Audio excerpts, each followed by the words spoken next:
Maybe pain needs someone to blame, but I won't carry your damage. I won't bleed for your escape.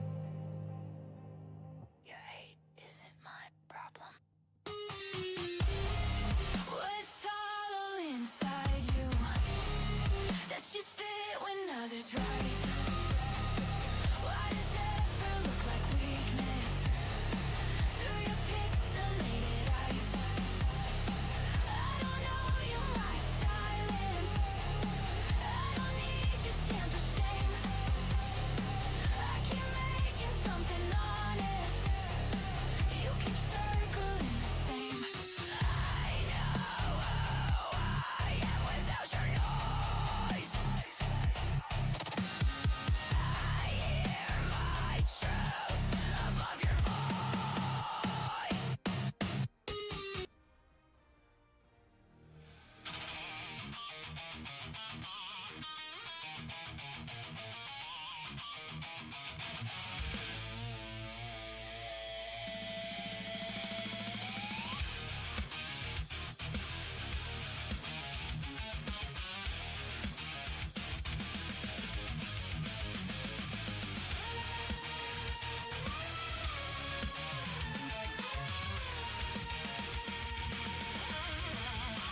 Strapping in, know what I face.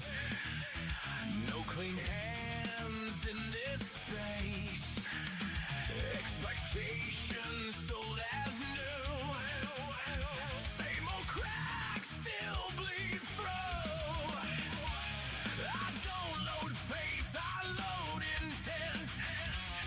Say what breaks, not what is meant. If it bends, I'll let it snap. I don't pad the landing mat. Welcome to the shit show. No compromises. Our expectation is passion fueled. Jester is the real. It's the real.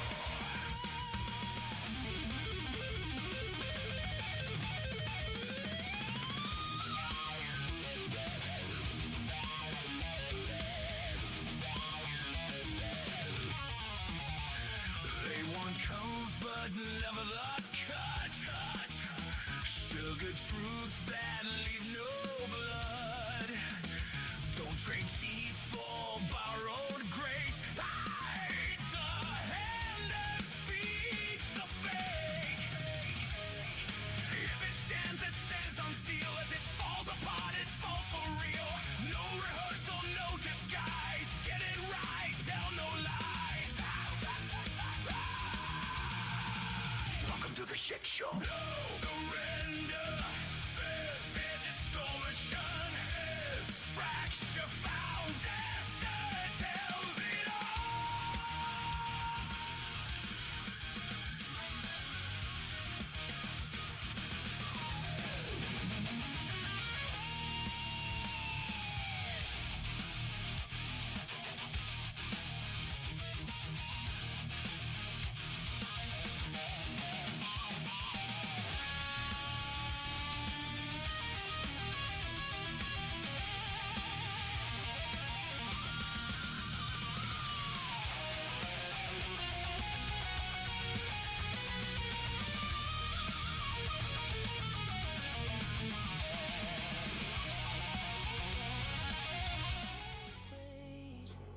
Good morning. What are we doing? What are we doing?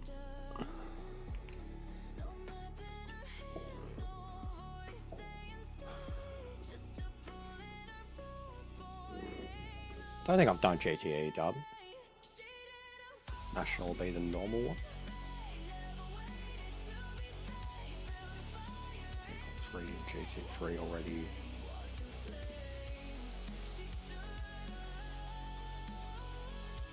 Yeah, it doesn't seem to be many on. But they did end up getting pretty stacked yesterday. Oh.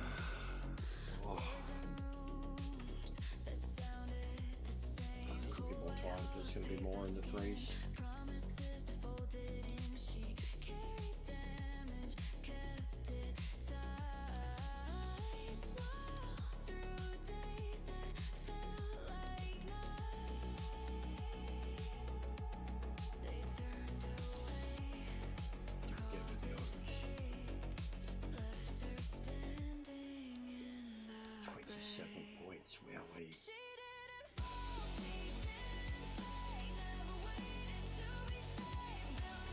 I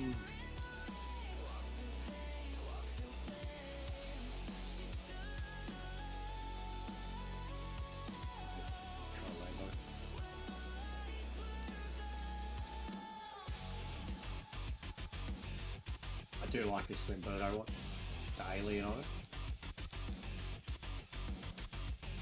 I like the gold ones too.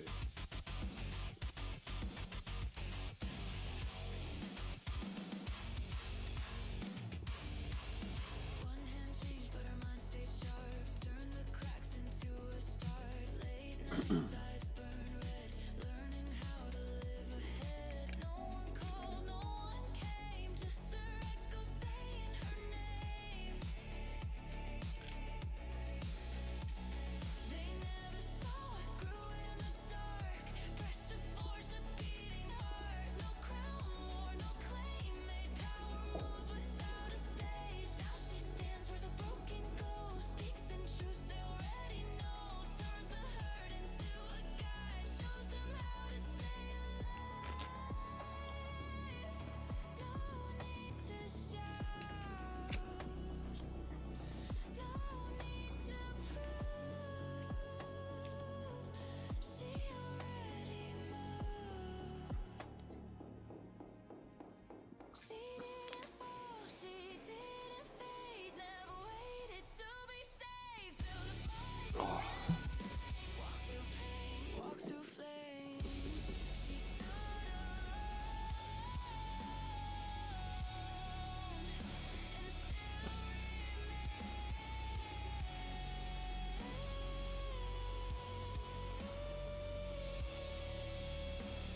First time I saw her,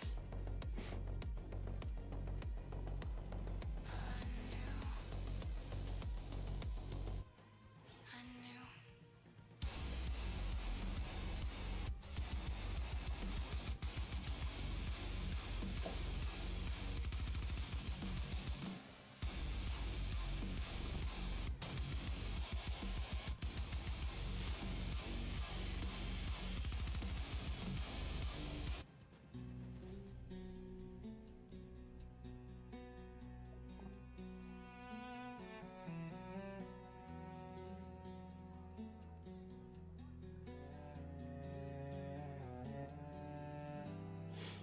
Peel back her face and watch her scrub. Forest belly black with love. Lady larva, oh God, watch her. For one another, they still suffer. There were those who warned me, stop the pressure. My shape divine, a fallacy in wine.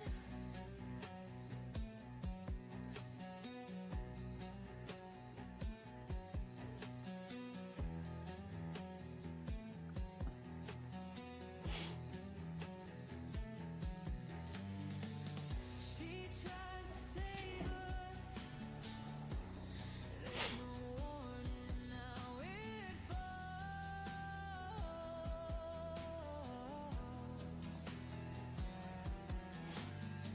She tried to warn us with that face. Lady love.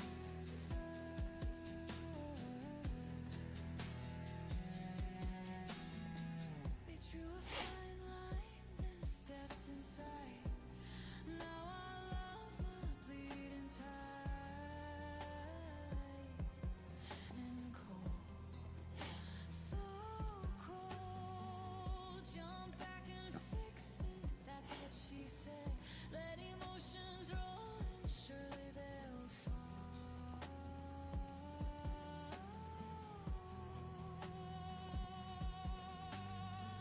She tried to save us. There's no warning, now it falls. So quiet. Someone talk to me. She tried to Someone talk to me, man. with that face. Just checking the Discord to see if the ranked numbers have been okay, but doesn't seem like anyone's on.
What's going on, Kiro? How are you?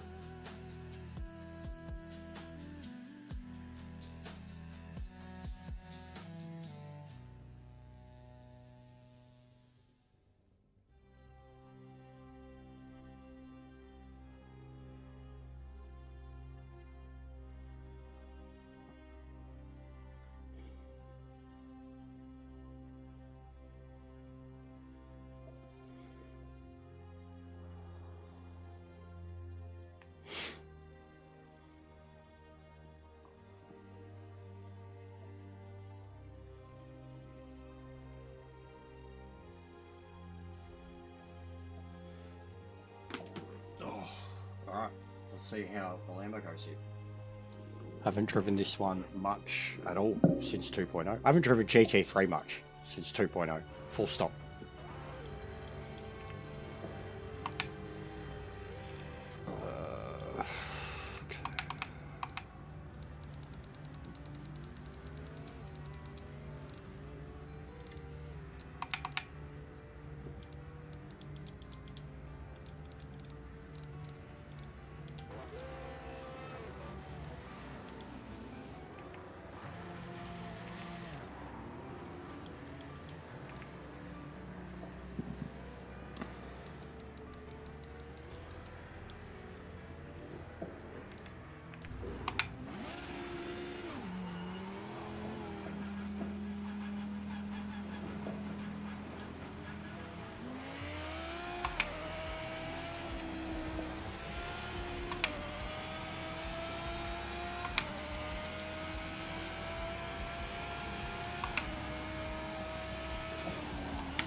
I went from 11th to 3rd yesterday in the Corvette.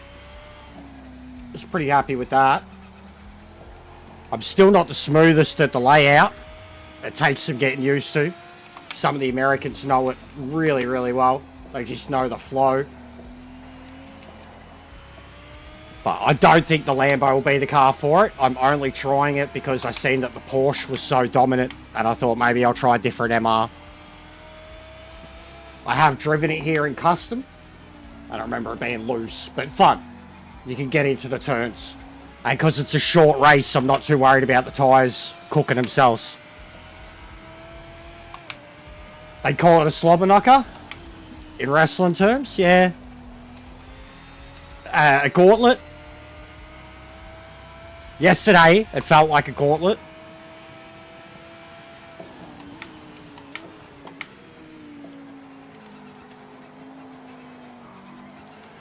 JR's from Ohio. He loves Ohio. What we got here is a great slobber knocker.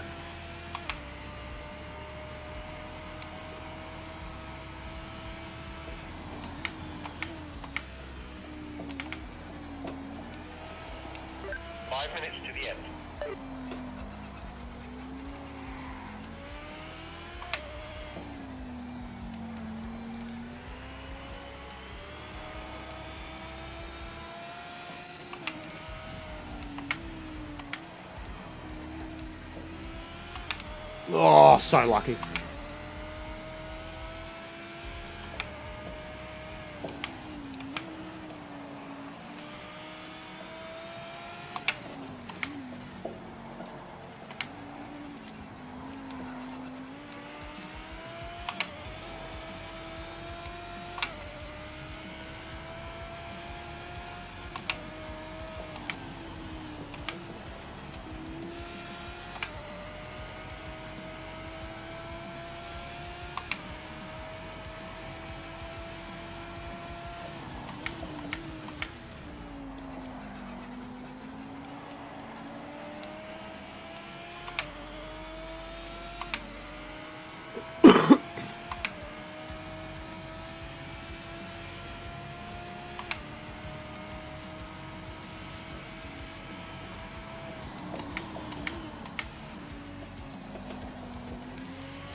Fuck!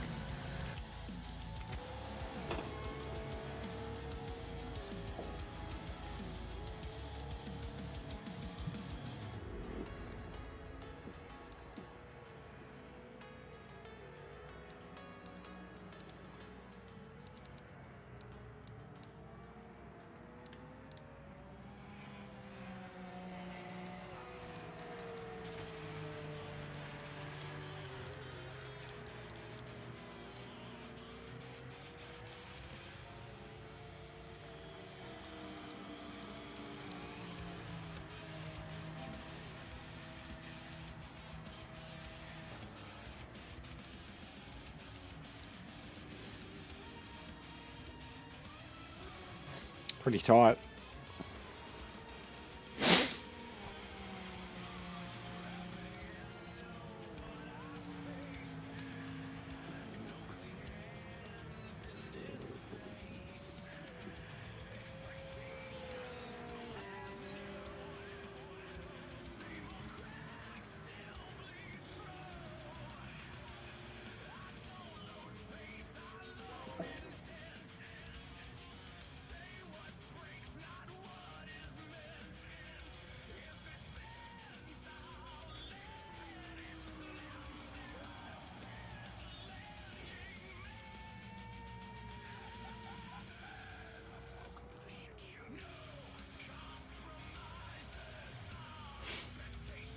Yeah, shut up. Shut up, Holland. I was going too fast, mate. I went too fast for the fuel predictor. Which... Yes, you're on the front row, mate. Nice work. Well, I did actually. I ended up running a lap that was faster than pole. But still, I swear I put like 3 litres more than the estimate. I was way under. Probably would have made it about 1/3 around the track on that last lap.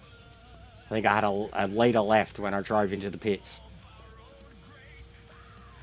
And I was already saving hard those last 2 laps. Spewing. Would have been a perfect day. Forgot that one.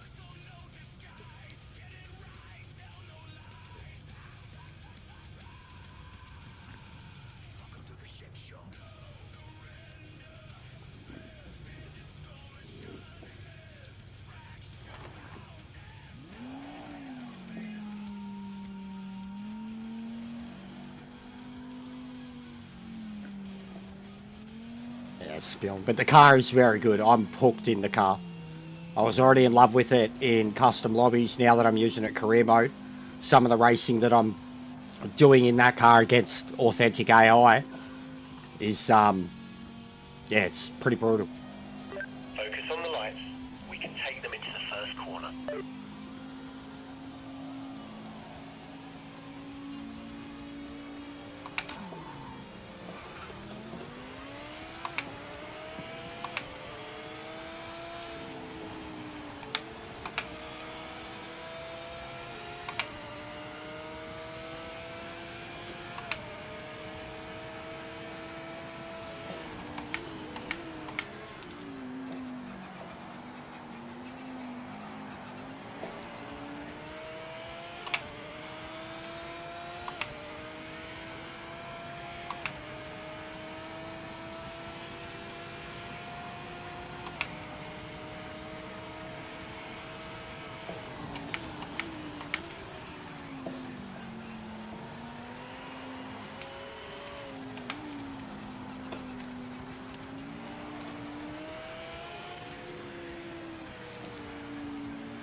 Contours.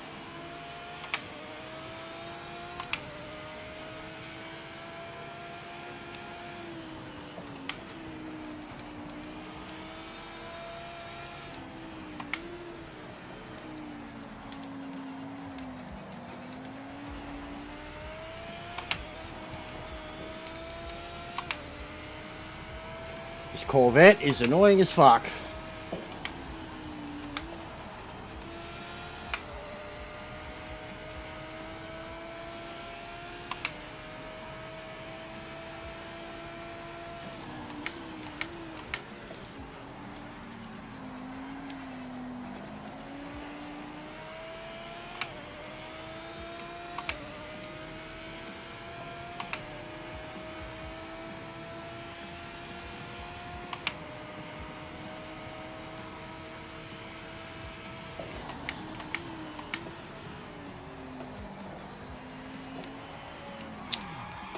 Bro, this Corvette being fucking in me the whole way.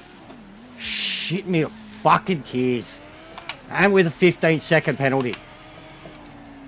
But just harassing me, in me, the whole fucking way. No fucks given for a radar. Like, just fix this fucking game. Fix this shit. Make people fucking susceptible and culpable for their fucking bullshit driving. They should not be able to ghost the way they do, and they take advantage of it, and it's fucking pathetic. You go in the custom lobbies with our guys, you don't see people taking advantage of it. Even the guys that race together in our lobbies here, you see them racing side by side. This shit, every fucking turn, someone's darting through you because they can. Fucking over it. Cunt had a 15-second jump start penalty, and he's driving through me every turn.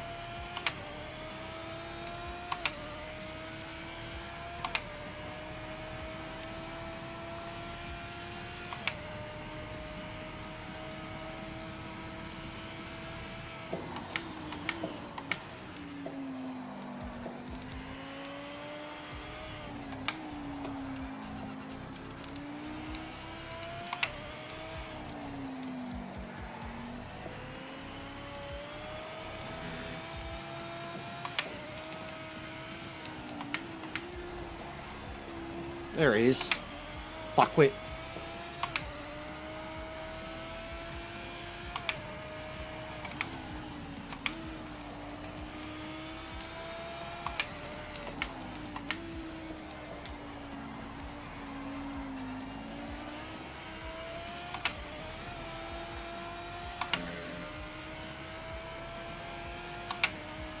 That's the fastest lap. Nice one. Yeah, of course it is.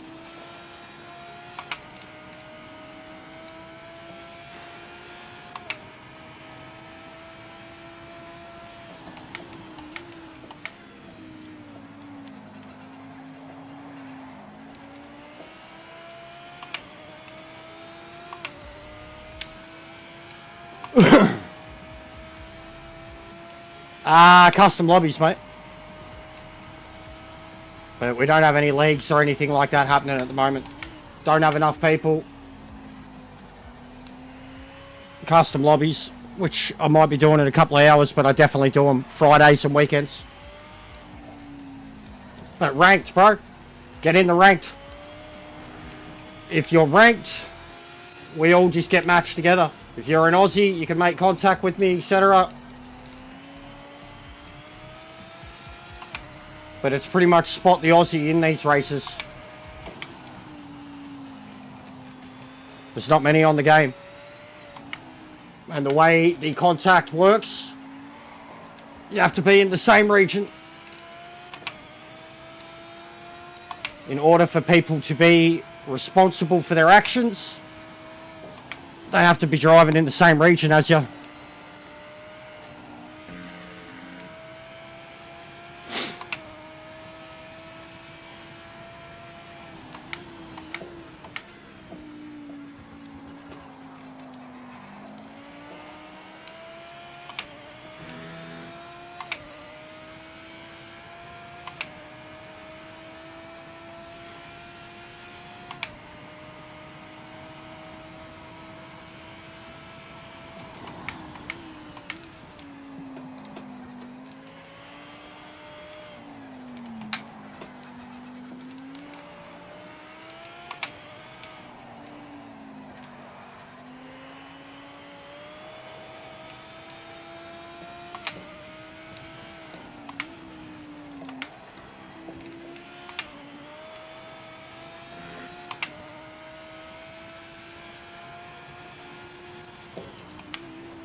Hit for fuel. Hit this lap for fuel. Impressive stuff, mate. That's the fastest lap of anyone.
Well, that didn't do too bad.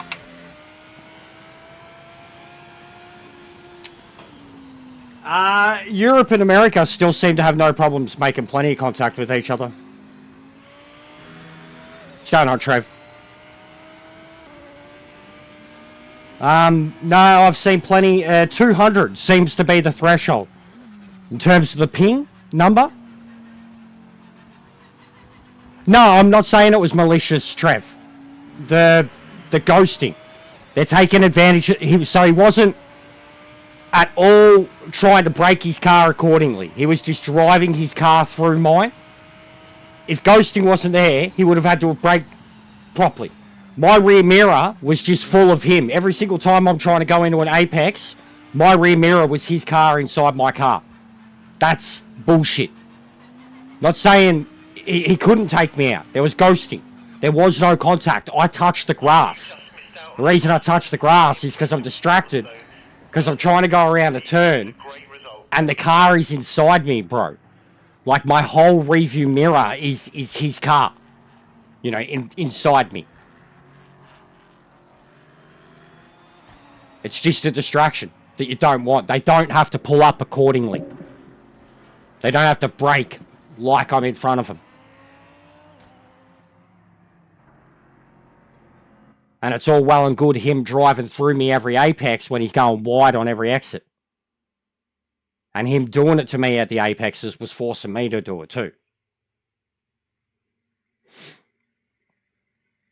I just hate people that fool. Like, I'll take advantage of it when the pace difference is that obvious. And you know you're just going to drive through them. But when you're like having a battle with someone and someone's just treating you like you're not there, shits me. Contact penalties is needed. 100%.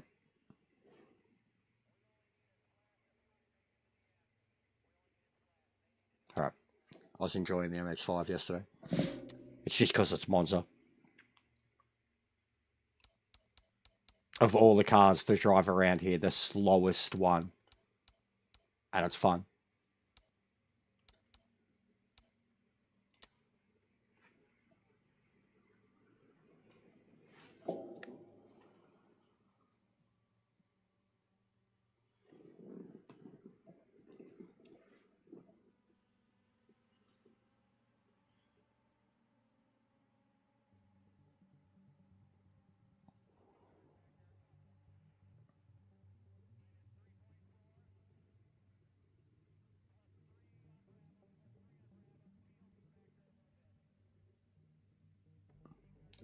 New music from Verbs.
What's going on, Racecraft?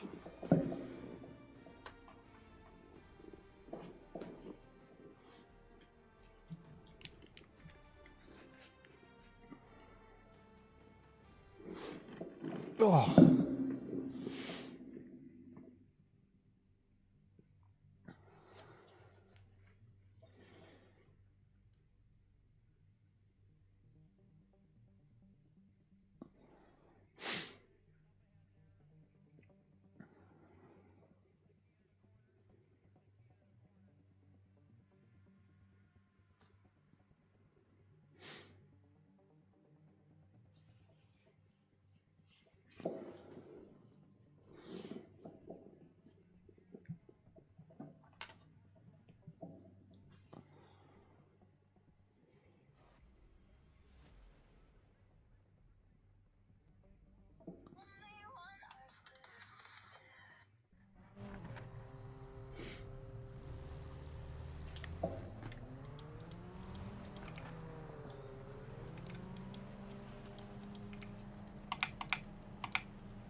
wonder if you could do...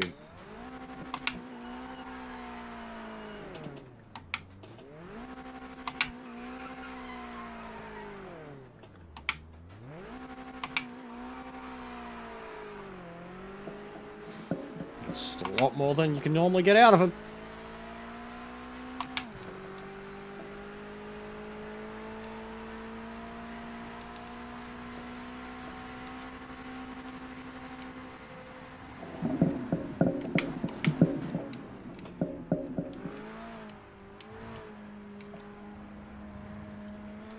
That was my first one, mate, this morning.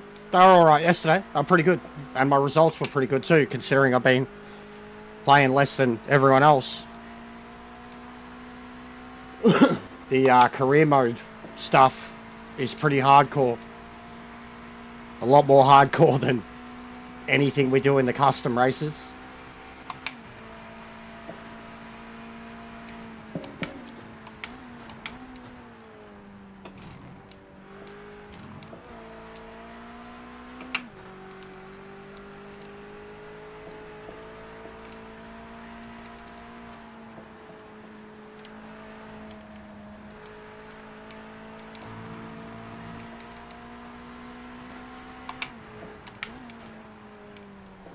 Yeah, I still do in certain categories, but start to whoop them in the NG. Well, start to compete with them, then whoop them in the NGTs. Once I can get past the leader or blow the leader away, I start to whoop them. But having mad battles with them in the kind of top 10, top 5. They're very long races too. Like even the shortest races now are kind of half hour. Some of them take over 40 minutes.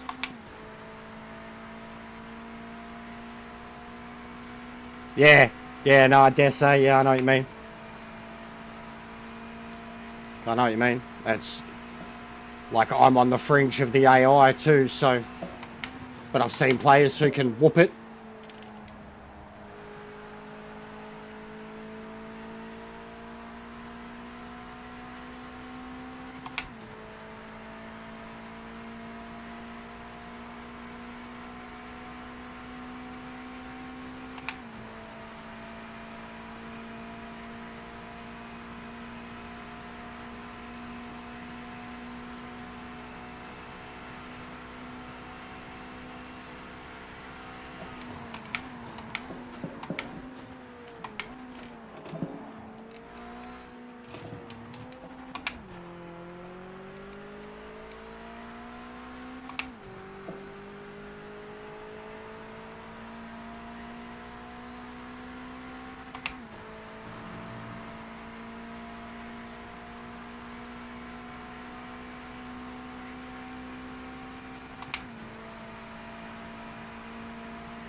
Fucking hell.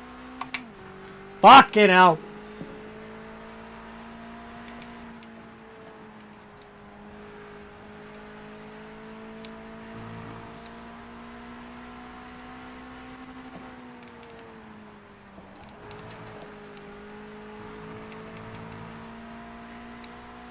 Tell you what, this is the most warmed up I've got the tyres in one lap though.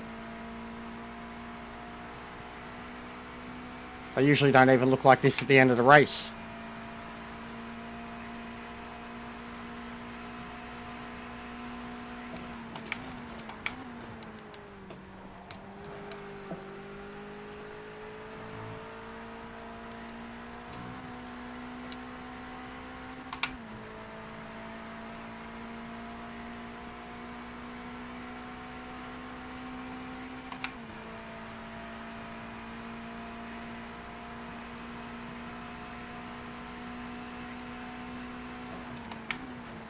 This lap is the checkered flag. Session is over.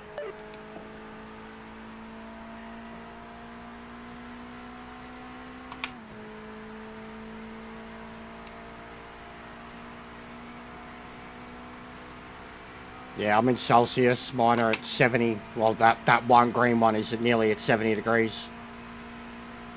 Nice work, that's the fastest lap. Keep sending it.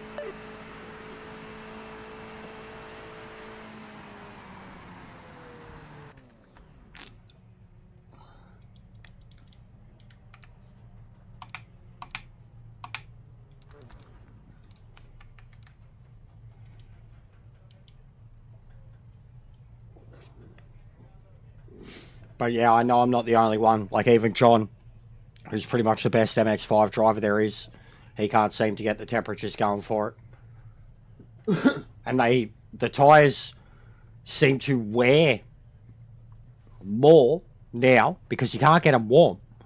What's going on, No Thumbs? You can't get the tyres warm. So they wear faster. Like when the tyres are in their comfort zone, their warmth, and you're driving nice and smoothly, they wear casually. Like, it's weird. It took me a while to wrap my head around it, but then I was like, no, it makes sense because the tyres aren't up to temperature, so they're not gripping. They're screaming around every turn, you know, trying to struggle for grip if they're not coming to temperature. So it makes sense that they degrade faster. But yeah, I don't know what we got to do with them. Like, it's got to be a PSI thing or something. Has to be a PSI thing. I feel like they've got the driving of the cars perfect now. If they play with that, with whatever's going on with the tyres, then we might be back in that scenario where they're glitched again. The surface temperature, yeah, but so where's the actual, what, the temperature's just the temperature? But even still, bro, the surface temp it's 20 degrees, nearly. It should be warmer than that. You got pole. Great driving, mate. It should be warmer than that. Like, I've driven around on 10 degrees, and the tyres get hotter. It's 17 degrees, sun's out.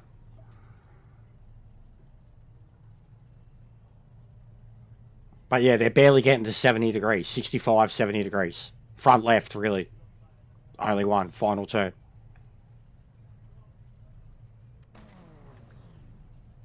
And because of the Lesmos, the left is the only one that really stays warm. Yeah, 36 degrees as we're sitting here.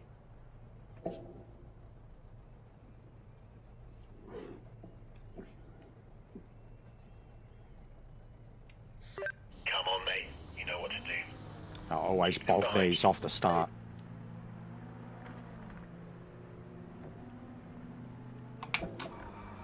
Oh, we didn't then.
That's the fastest lap overall. 2:15 flat. Leaders were doing 14s yesterday.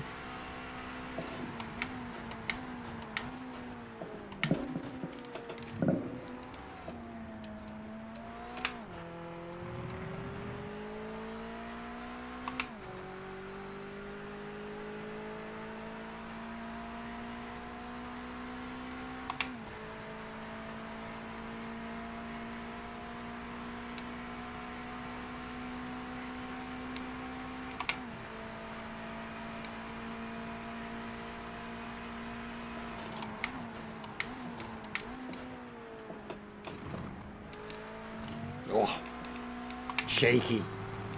Shaky.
There we go. There we go.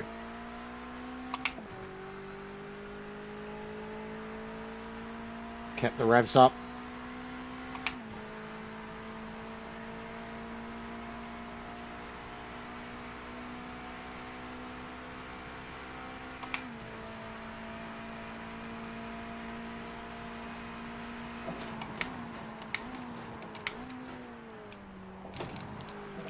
Woo! Catch.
A track like this, with a car like this, it's a good test Final lap. of Almost there now. Keep focused. kind of pushing to the limits but keeping it smooth.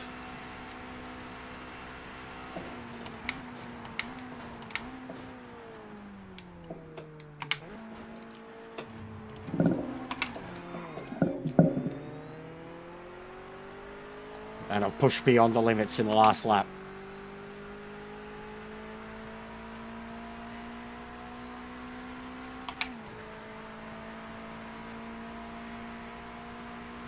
And it's such an easy car to do it with, to just overdo it.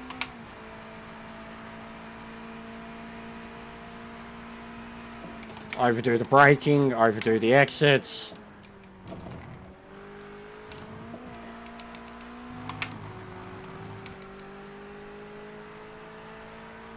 I tell you what, having the curb feeling up for these cars is really handy too. Lets you know when the curb is really pulling at you and when it's not. You learn what curbs you can and can't go on.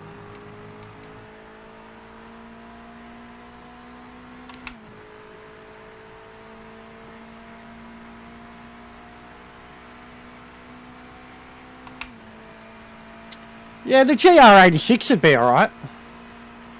That would actually be alright. That'd be, and it'd fit right kind of, I guess what, above this and the 964. Because they'd be quicker than a 964. They'd be like a, you know, lesser GT4 car. That'd be alright. I'm not a big fan of him, but as a one-make series in this, yeah, it'd be a lot of fun.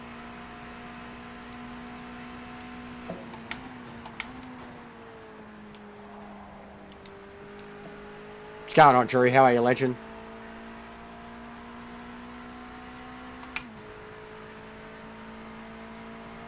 Mate, even when you look at a group like GTO and you make those cars one make, even those races are phenomenal. There's a lot of cars in this game you could do it with.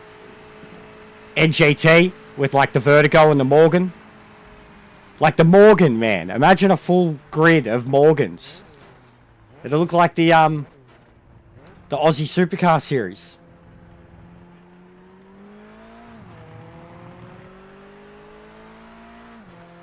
GT1, yeah, 100% GT1.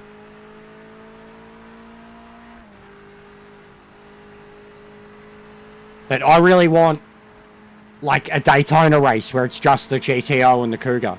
Sorry, the Cougar and the Pontiac.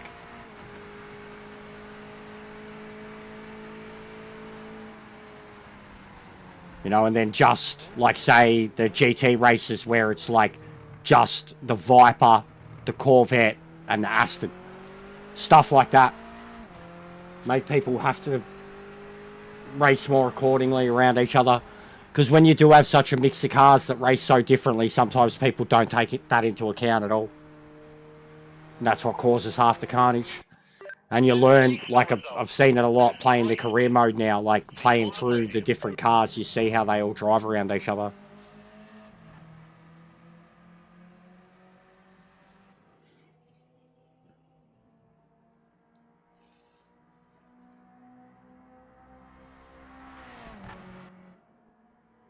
Hey, big ups, Drew. Muppets for Jester. We got Star Wars socks on today. Grogu and Mando. Big ups, mate. Legend. Thank you very much.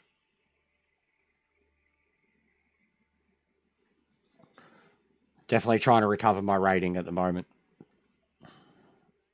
Oh, let's do a GTO. I want to do GTO. Get into Daytona, guys. I really want to do one of the Group 5s at some point too. What is it? Sebring, Group 5. With the way I'm feeling about the Capri, I think I'd fucking love it there. I think we've done it in a custom race.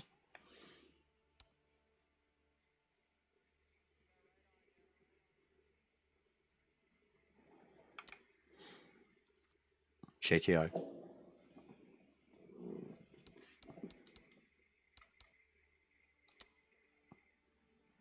And funnily enough, they shared photos of this car on their Facebook channel. But I saved them on my phone. I've got to post them in Discord because I want to use them for screenshots.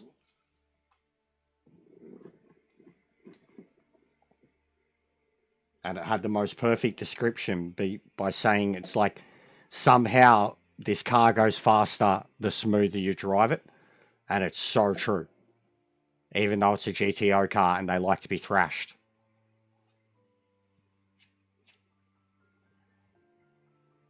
Said I need a new camera. Do I? It's just the lighting in here more. But I do at the same time. But I don't know, honestly, man, I don't know if the PC could handle it.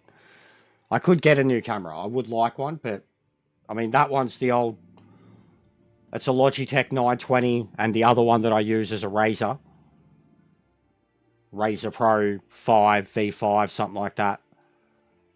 But it's mostly the lighting. Like I turn the lighting, like if I have, there's really shitty lighting in here.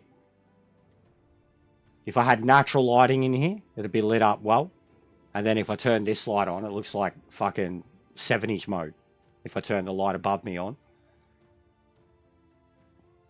Like you've seen it when I like when I've go look at the V8 supercar video when I filmed the camera bit as a full screen and then filmed what I filmed on the PlayStation and put them together. You see there, like I hate it, bro, because like the clarity's too good. You can see my skin and my teeth and shit, and I hate it.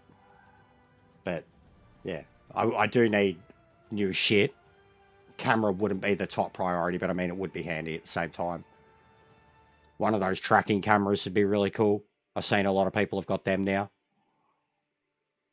You know, you can set a distance that it'll track and it'll zoom in and do its own thing depending on your movements. Like, it's kind of interactive.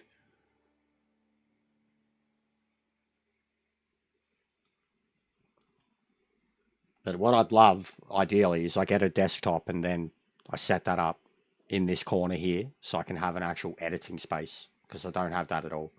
And as long as the laptop that does the streaming is like on its last legs and can't really do much else, I can't have it set up for the editing purposes either.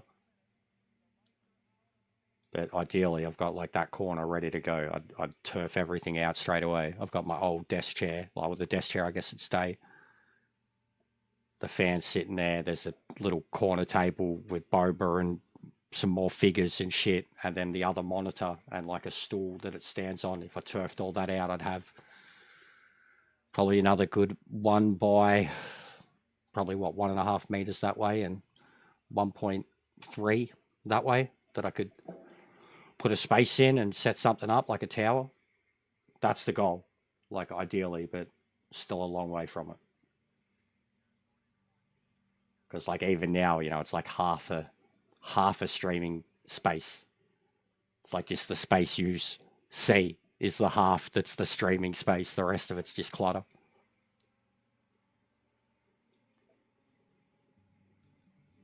It still works perfectly.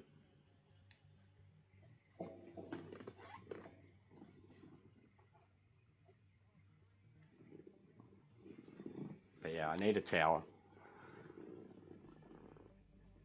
I think RAM prices and shit are due to come down.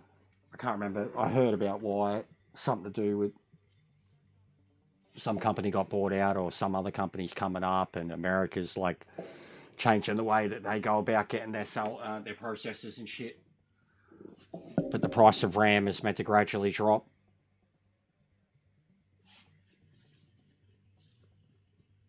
That's half your problem right there for PCs these days. Even especially buying one that's like from a fucking, a packaged PC type place where you give them a couple of grand and they send you something that you could probably build for $1,000.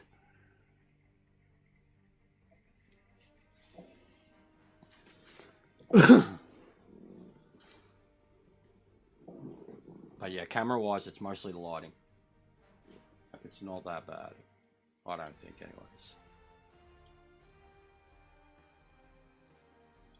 Like, you can see that's the Razer there.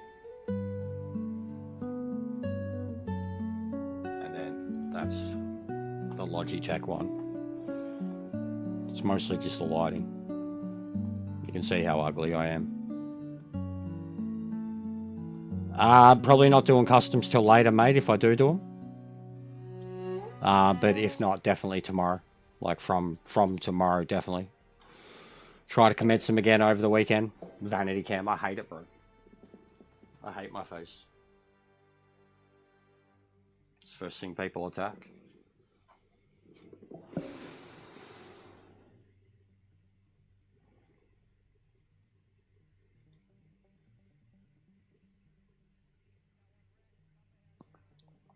Yeah. Where are you, Thumbs?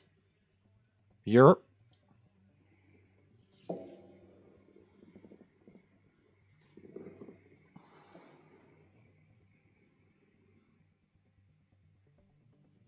UK, yeah. Yeah, got me world clocks. London, 1 a.m.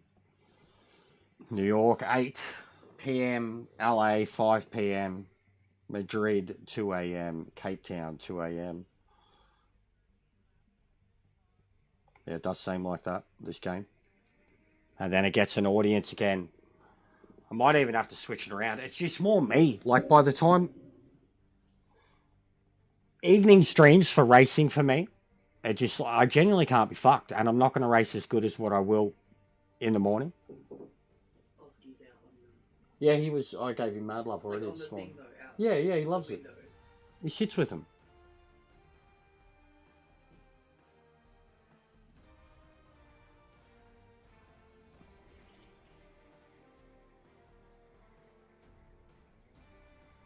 But yeah, evening streams I've noticed, like I start to get the Europeans early risers. And even if like they're not around, if they're working or whatever, like they'll chill with. Have it for their morning commute, or if they're lucky enough that they can watch the stream at work.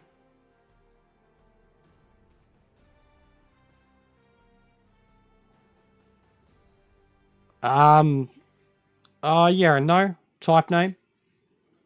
I drive so many of the cars in default in custom lobbies, and I very often and regularly finish top 2, top 3, and I start at the back of the grid with 20 or 30 cars just to show that they're very drivable. But yeah, setup, of course, setups. But there's already so many setups there, man. Like, it's not like we don't have choice. There's 4 or 5 different people putting setups already. Every single category has setups for them. It's not like we don't have choice. You don't have to know anything about it. I don't. I just go off of a feeling. 12 hours from now. Yeah, so 10 p.m. for me. So, I mean, it's the worst, bro. It's either super early in the morning, like, when Boris will do his streams, 5 a.m., 6 a.m., my time, till like 9 a.m. And then it's late for him when he gets off, 10 p.m., 11 p.m.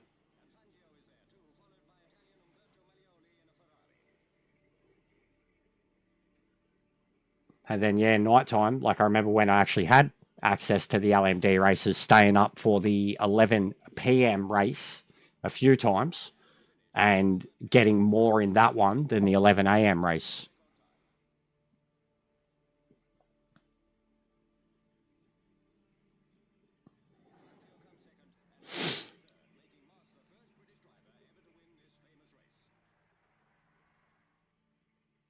But yeah, it's 100% mostly Europeans. Then the second player base is all Americans. Third, outside of Europe and America, I got no fucking idea. I'd say there's even more Japanese on the game than there is Aussies.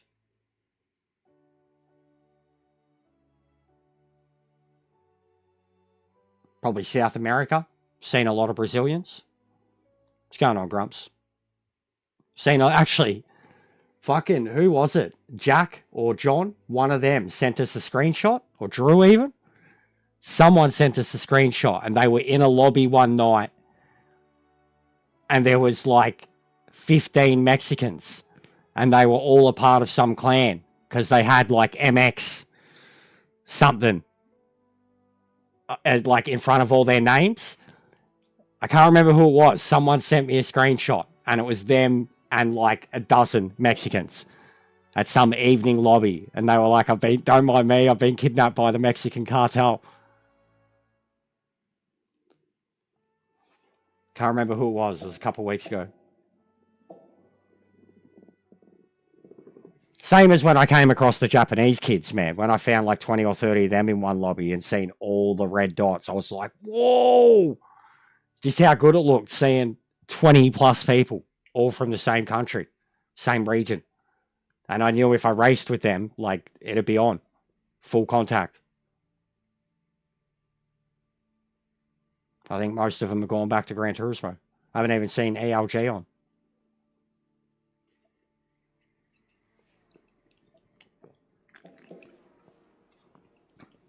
Gran Turismo's about to start another exhibition season.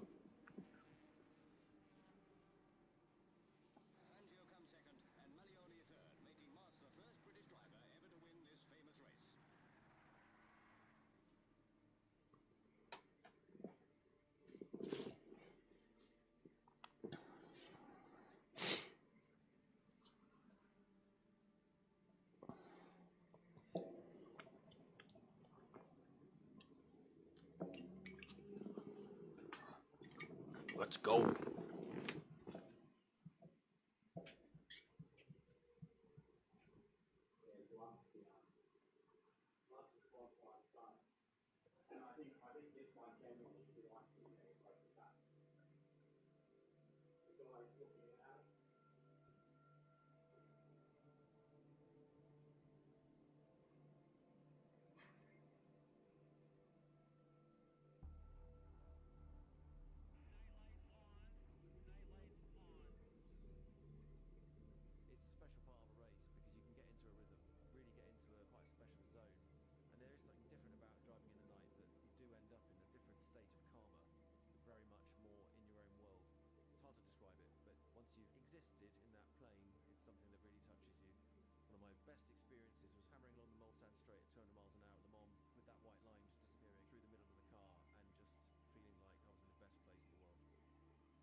Ugh.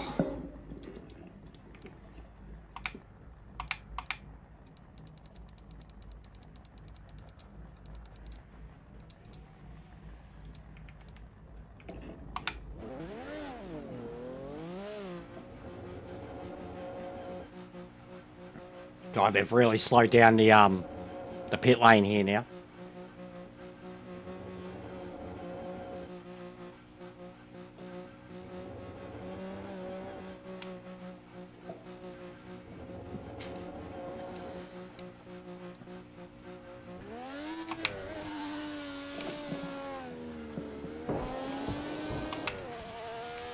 Good start.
Session ends in 5 minutes.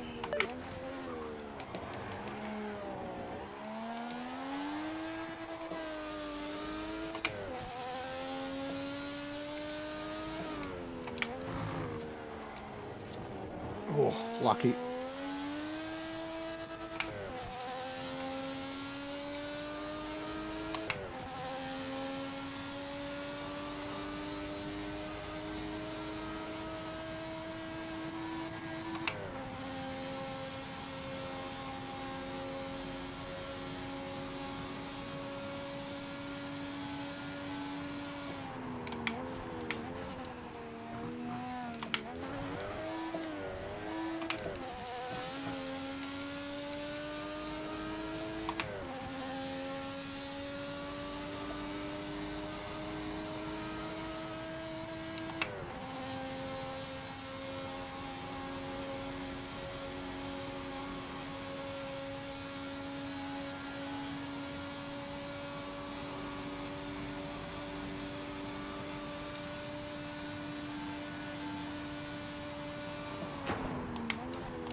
Whee!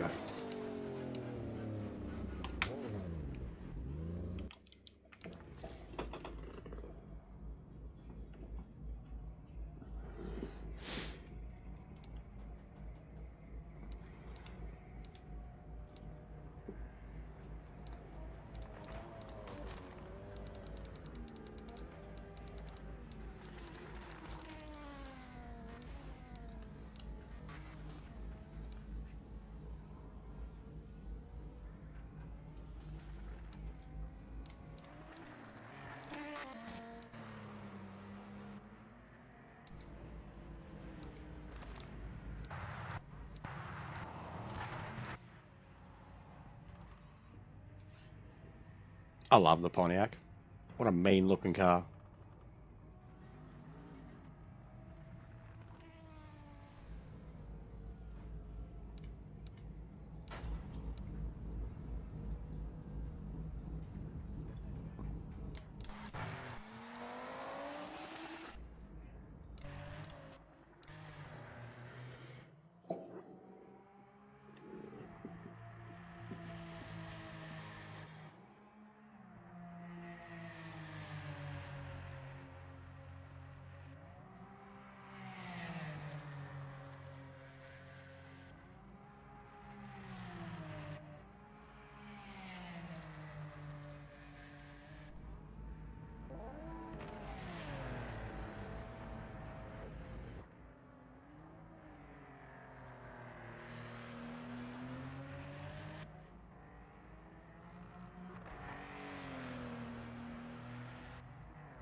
Dante, what's going on, mate?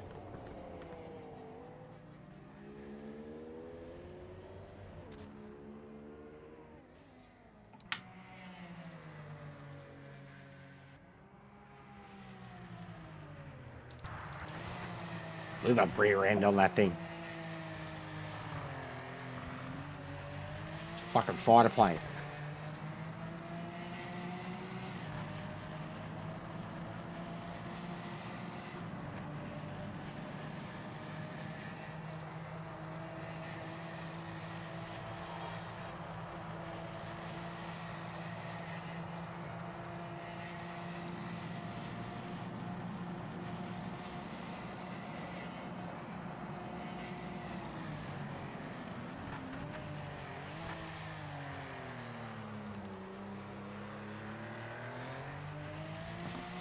What's going on, Scottish? Yeah, I've been struggling with caring about it though, mate. It's hasn't been doing too well for me.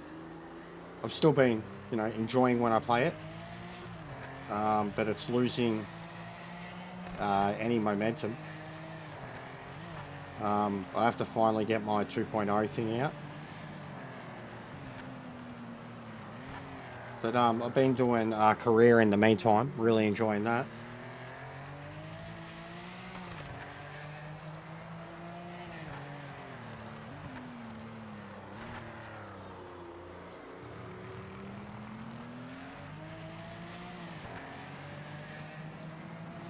But yeah, it's been dying off, mate, in terms of views.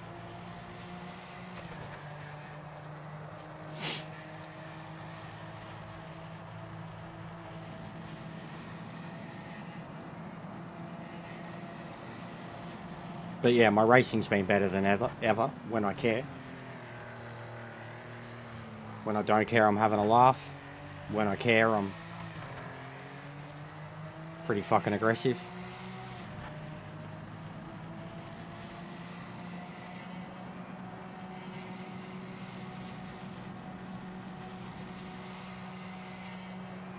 The hell? What the fuck? That looks horrible. This bloke's Audi. Trashed. That's pole position. Great job out there today, mate.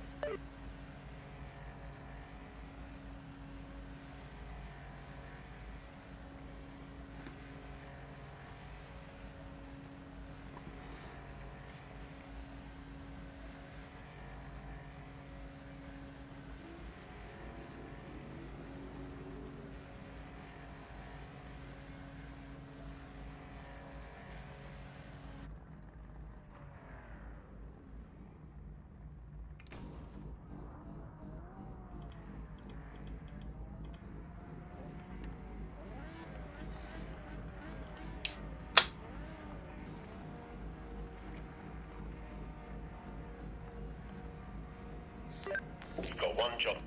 Just stay in front. Thanks, Take Dave. the win. He's like Will Buxton.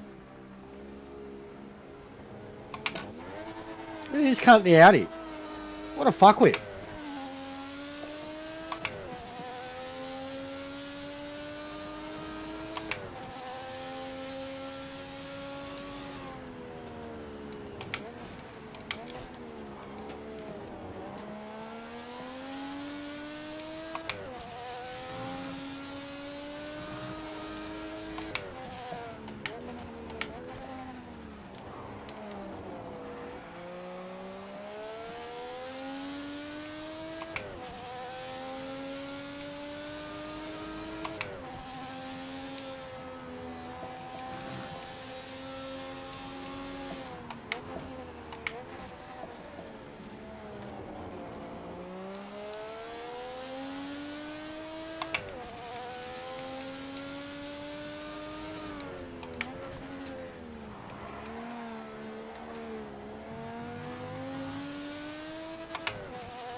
He's done a good job of jumping us at the start. This RX-7 has 0 top speed, man. That's what the biggest area where it suffers is top speed.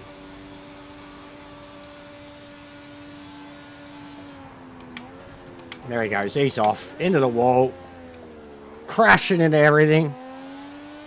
What a hero.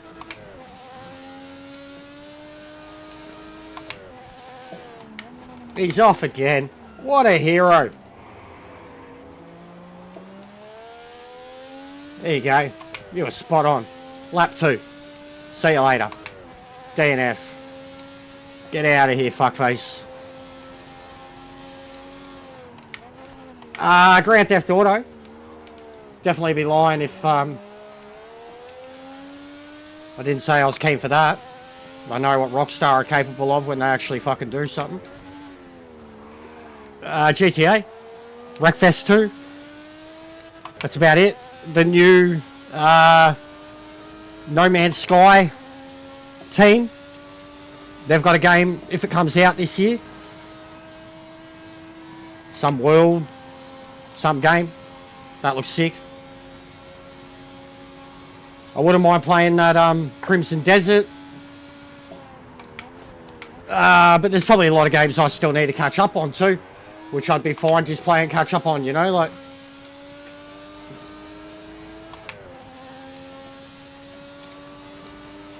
Is it worth 100 US? What's that? Is what? GTA, yeah, of course it will be.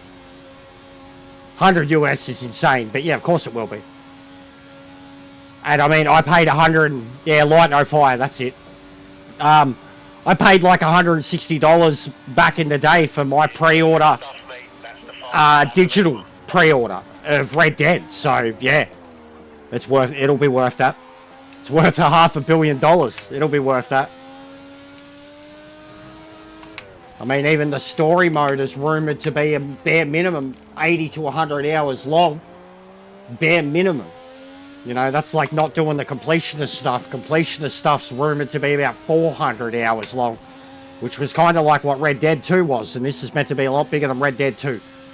So, yeah, I think it's worth it. I think it'll be... I really don't think they'll miss a beat. I think the fact that it's been delayed as, you know, many times as it has now, and they still haven't released much. Yeah, I know what Rockstar are capable of. And I hate that they're only fucking GTA now. That they even neglected, like the Red Dead 2's, you know, their most highest rated game of all time, and they absolutely ignored it online because of the existence of GTA. But GTA will be incredible. Like, I didn't think 5 at the time was incredible, but the story I was genuinely disappointed in. There were some good characters, but I didn't think the story was any good compared to what they had just done with GTA 4, and the expansions for GTA 4 were like the best thing Rockstar ever did.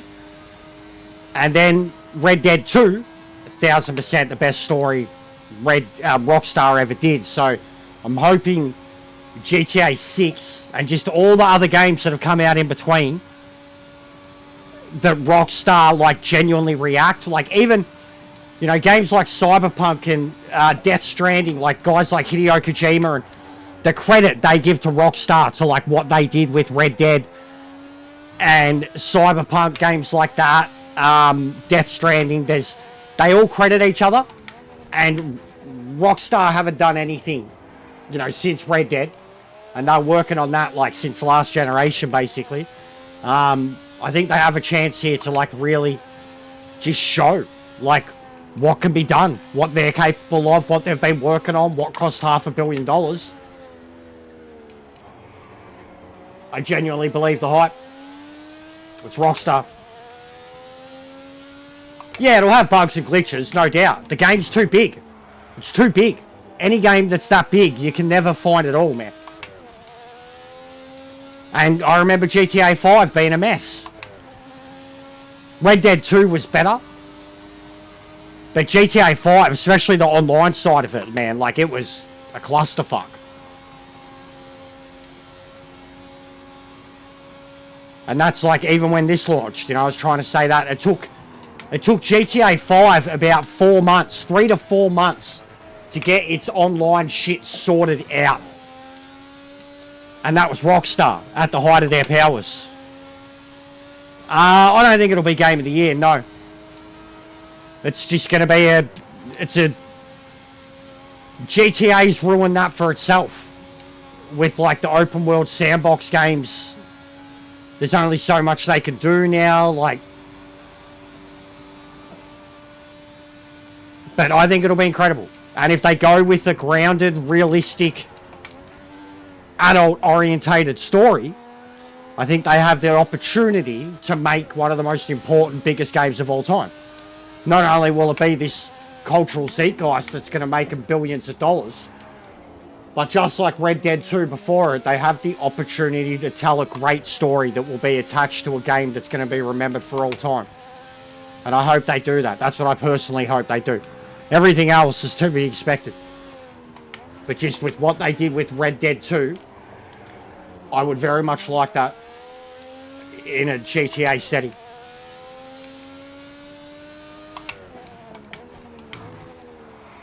You already know how much of a sandbox it's going to be, just in terms of how much of a sicko you could be and whatever you want to do in a world and playing around with it and watching the way the physics react and the NPCs and everything like that. Like, for how long ago Red Dead was, for how much things that have come between now and then.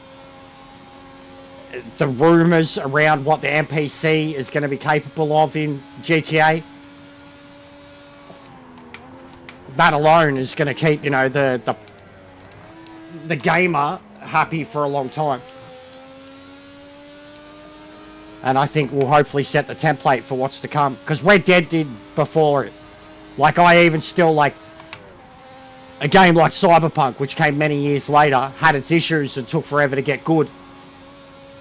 I still feel that, like, As much as I love walking around in the world of Night City, the NP, like, and I said the same about Spider-Man 2. The NPCs in Spider-Man 2 and Cyberpunk and other games that have come out from this generation still don't stand up to Red Dead's. Like, they don't. And Red Dead's is like 6 years old, 7 years old. I was very critical of the NPCs in Spider-Man 2 because it was a PS5 game. I was like, nah, this is subpar. Like, this is, they don't react. They do the same thing over and over again. Like,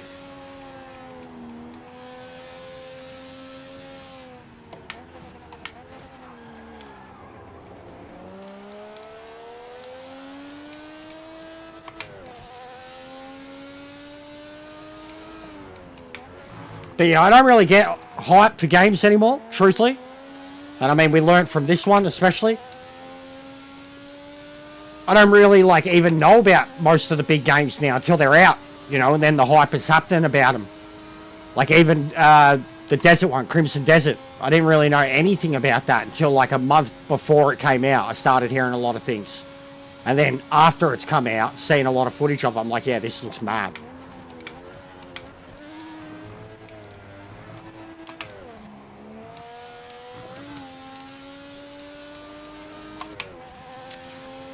I think Red Dead's is much better. Much better.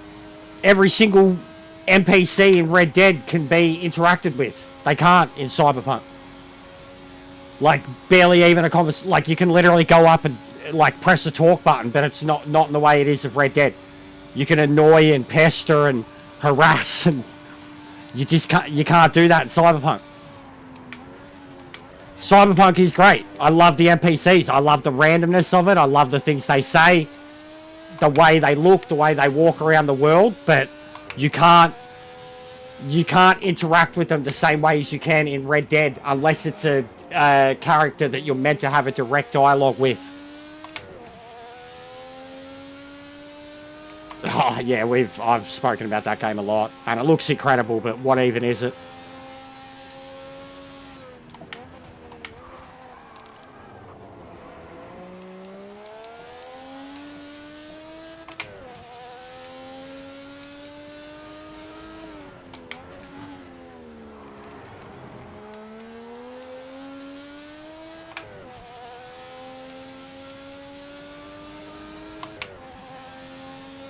Yeah, I won't pre-order it.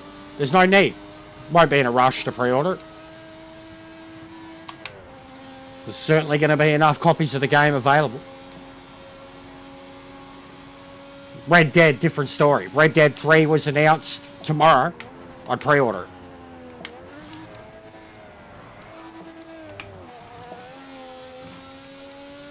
I'm not like, I've been on the GTA 5 bandwagon a decade ago. You know, longer. I've done like 6,000 online races in GTA Online. Won like 4,000 of them. I've been there and done it a long time. So many people tried to get me back into it too, and I'm just like, why?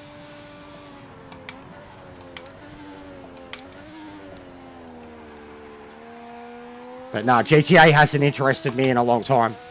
What's going on, Monk? How are you, bro? And yeah, I think the best GTA ever is 4.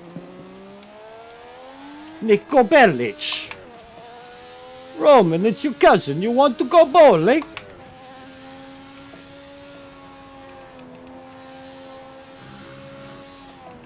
Even the physics engine of 4. I don't know why they went backwards. I thought the best thing about 5 was the driving. Oh, nice. I really liked the arcadey open world sandbox driving of 5. Especially like, you know, once the cars were kitted out and modded and shit, like the driving was always fun. Nah, San Andreas was, yeah, no, I still don't even think that was the best story either. That was just had the most celebrities in it. It's the one everyone says is the best because it's the one from their childhood, their teenage years. I would argue Vice City is a better one. Better celebrities, better story.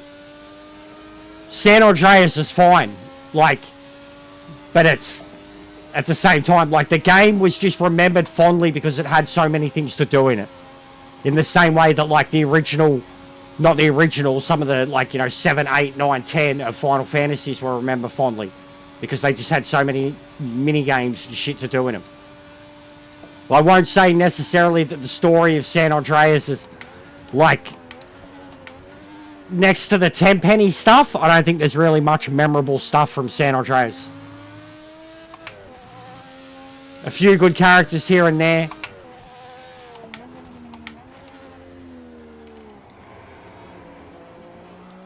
But that's my personal, like, still a great game.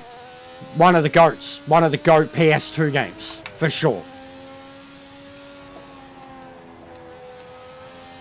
But for me, the best GTA ever is GTA 4. And then the expansions for it. The Ballad of Gay Tony. The Lost... Was it Lost and the Damned or whatever it is? Yeah, Lost and the Damned. The biker one. I loved the biker expansion. I thought that was one of the best things Rockstar ever did. The biker expansion of GTA 4.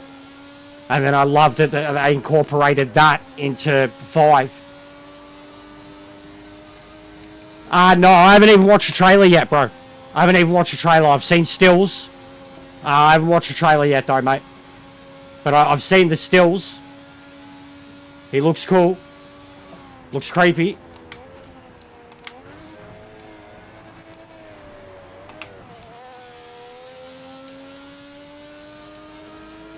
It's just a bit weird that, like, that's one of the first kind of Batman-related movies that Gunn's pumping out, too.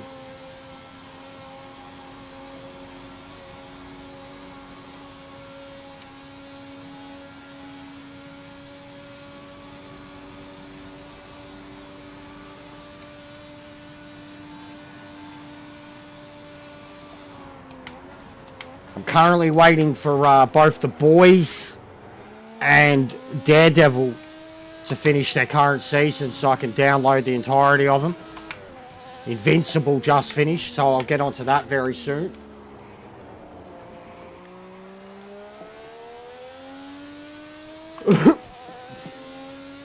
But yeah, I haven't been too up to date with the comic stuff recently. I'm very, very keen to see that Hail Mary too. That's probably the only movie in a long time that, like, I've just looked at and thought, yeah, I need to see this movie. It looks awesome.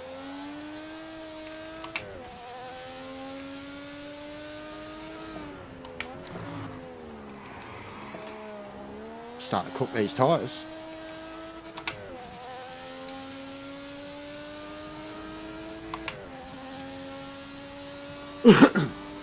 Invincible's incredible. The best animated, nearly, like I remember saying, and it will be by the time it's done, and I know it's blasphemous, but I don't care, like,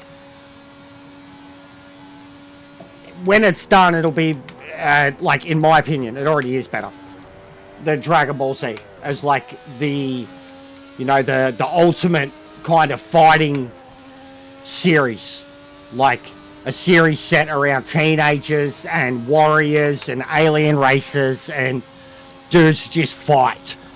Just fight. I think it tops Dragon Ball Z. It makes more, there's more cohesion, more, like, the story's more linear. Like, it just, and I grew up with DBZ and think, you know, that's one of the greatest, if not the greatest kind of anime world of all time. And so many shows that have come since have just tried to impersonate it. But Invincible is, like, paying homage to so many other things too. Like, it's more superhero than it is Dragon Ball Z, but it just takes so many elements from Dragon Ball Z too. But I think Invincible's fucking incredible. That first season of it alone was, like, it just hooked its teeth into me, something fierce. Something that, like, never been anything like it. Like, something that was R-rated, but predominantly like a teenage superhero animated, like, you know, themes of Spider-Man and Dragon Ball and shit like that, but just so adult, so heartfelt. The music, like, just so many elements of that TV show that I just think are fucking perfection. Like, and I know it is such high praise. But I mean, the dude who created it too, like, Walking Dead, He's created so many legendary things. The Mortal Kombat animated movie, yeah, they're awesome. They are awesome.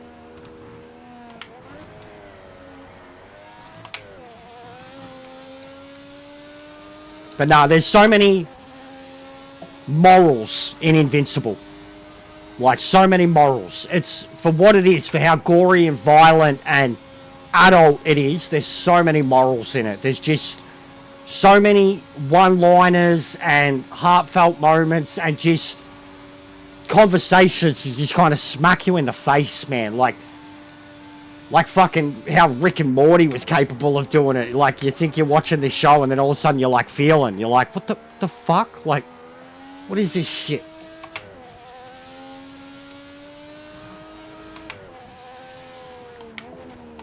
And I mean, Mark Grayson, bro, he shares a name and almost a visual identity with Nightwing. Dick Grayson.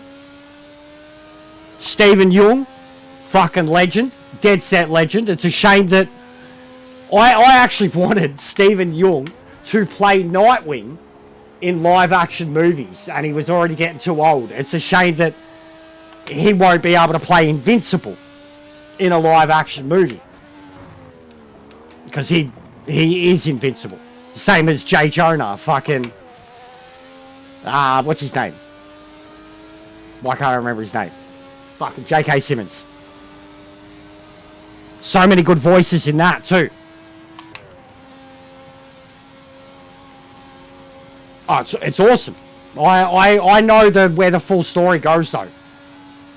Like, I know where the whole story goes.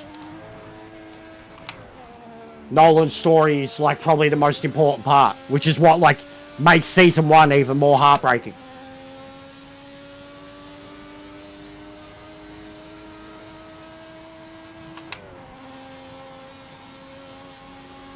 The end of it, bro.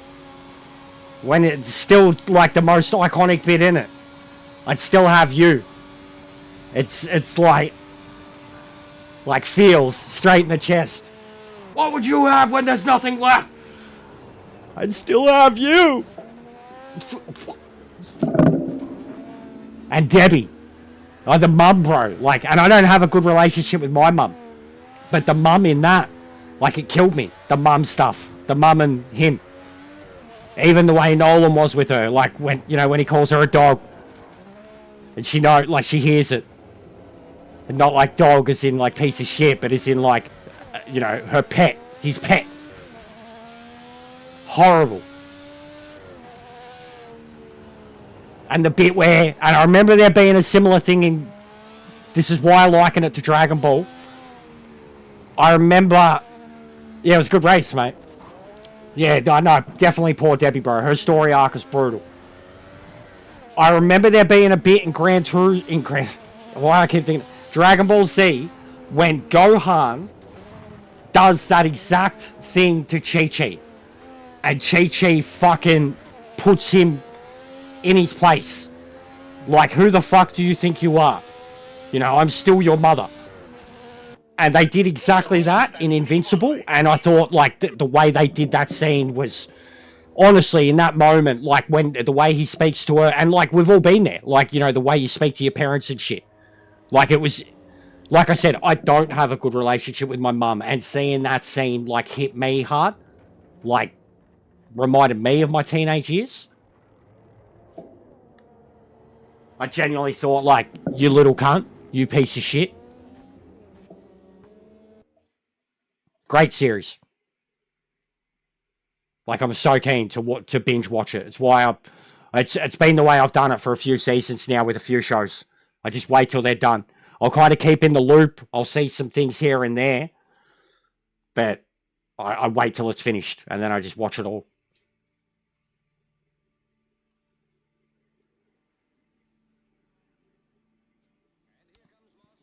And they'll probably end up doing, like, with where they're at already there.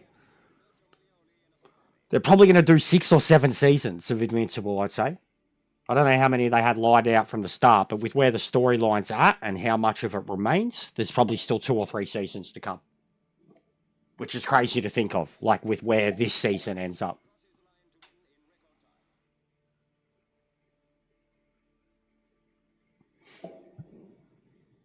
But yeah, it's a great show.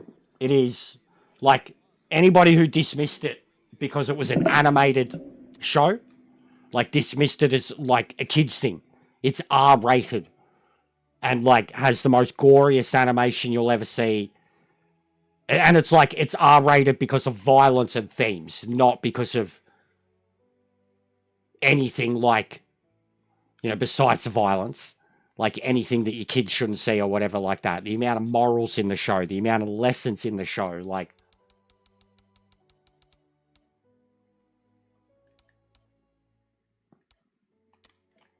Speaking of Nightwing, colour scheme.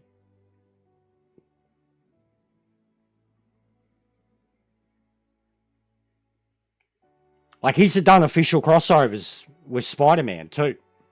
And, like, they were working very hard to try and get Spider-Man into the show. But it's looking like it might happen the other way around. It probably most definitely will. Like, they might even have him in Spider-Verse. Like, Invincible cameo in Spider-Verse. But it'd make more sense and be easier to do it that way than have Spider-Man be in something that Invincible do. Yep. Yep. That's the storyline. And they explored it exactly like it is in the comics too. And Drew, again, the dude who wrote that series wrote The Walking Dead. So, like, Invincible shares a lot of DNA with The Boys. But The Boys is like a complete parody of the superhero world. And takes the piss out of almost all of it. And says it's all bad. Whereas Invincible is like a tribute more to all of the hero stuff. But it touches on storylines and like even his best friend thing. You know, like what happens to his best mate. Like I genuinely found that to be messed up. His poor best mate and what happens to him and the dude that he was seeing. Was it in one of the comics or whatever? I heard that he was going to be doing an official one with Spider-Man. But yeah, there is a lot of storylines that Invincible is willing to explore that a lot of things won't. And that was one of them. That was one of the biggest things of this season. Nissa.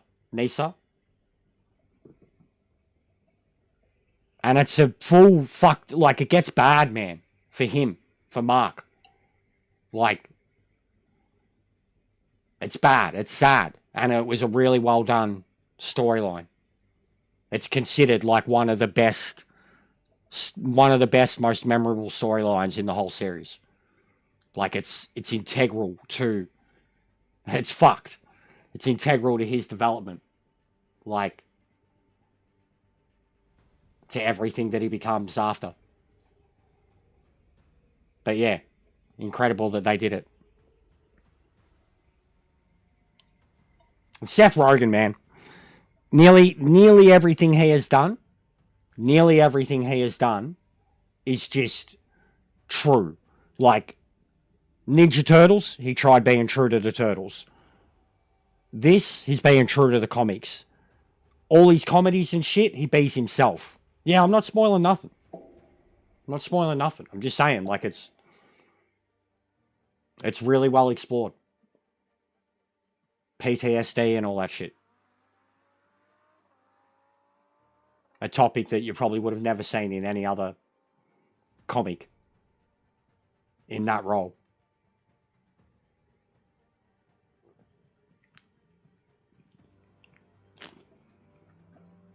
Even Seth Rogen's character, like, it's already happening more. He becomes Alan. I think he's a G, bro. I still couldn't believe the first time I was watching it.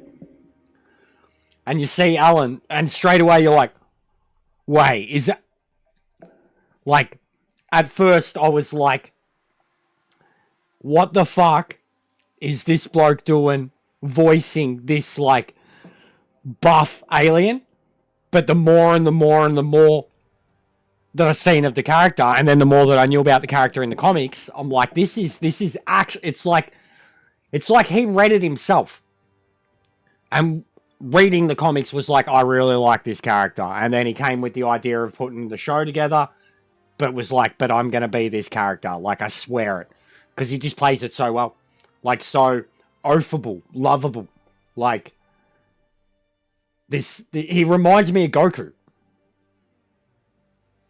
in Android 16, but Seth Rogen, you know, this space stoner, who's like, a fight? Oh yeah, hang on, let me get high first. I love Alan. He's a great character. There's a lot of sick characters in it. Even some of the cameos, man. Walter Coggins played multiple people in it. They've had so many people from the superhero world. I think they even had some of the Supernatural boys at one point. I'm pretty sure they had Soldier Boy. Fucking... They've had so many, though. It's like a who's who of cameo voices. Yeah, Ollie is great. Yeah, and together, Oliver and Alan, yeah, they become bros. Like, they're cool. They are cool. And they're represented, like, it's one for one, the comics, too. Like, one for one. They look exactly like they do in the comics. Like, there's been you just wait. Like, bro, it gets so epic. Like, that's why I'm saying, like, bigger than Dragon Ball Z. Like, the level that Invincible goes to is, like, Infinity War. Further. Like, Secret Wars. Like, we've already seen a Secret Wars type thing with the Invincible War. You know what I mean? The level that Invincible goes to is... It just keeps getting fucking more epic. More numbers. More warriors. More fucking species. And it just keeps going.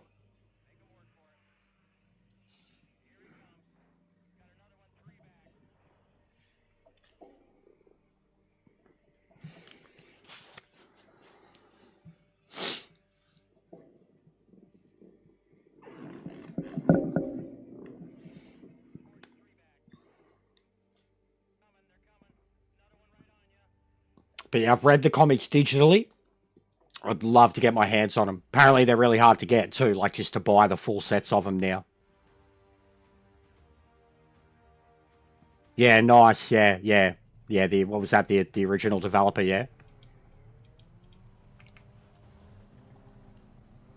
It's different in Invincible. It is different. But yes, it shut me with Dragon Ball 2. They cooked a lot of the timelines too. Even there were bits of like say GT. There were bits of GT I liked, but GT was when it started to get bad. I haven't gotten around to watching the, what is it, Daima? Dragon Ball Daima or whatever, the one that's on Netflix now, which is meant to be good. But like turning them into kid versions or whatever, it's just, yeah, I don't know. Revisiting, it's like wrestling where they just try to revisit old storylines over and over again.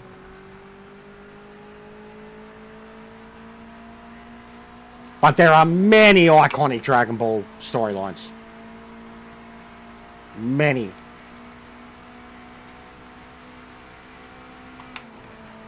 My favourite saga was personally probably the Android saga. For one brief moment that Vegeta was the strongest.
flag out. Session is done.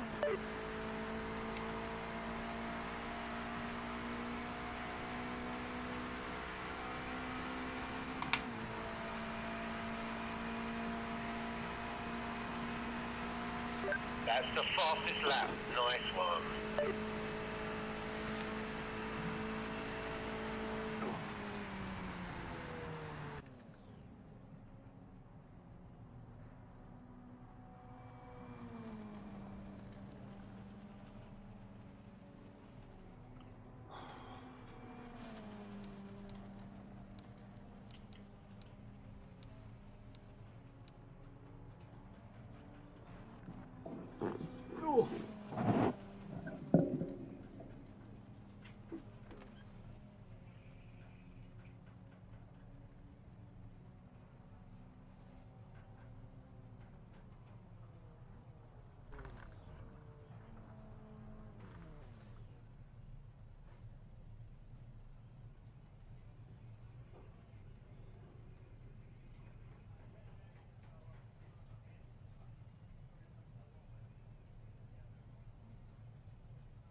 Perfect result. P1, mate. That's pole.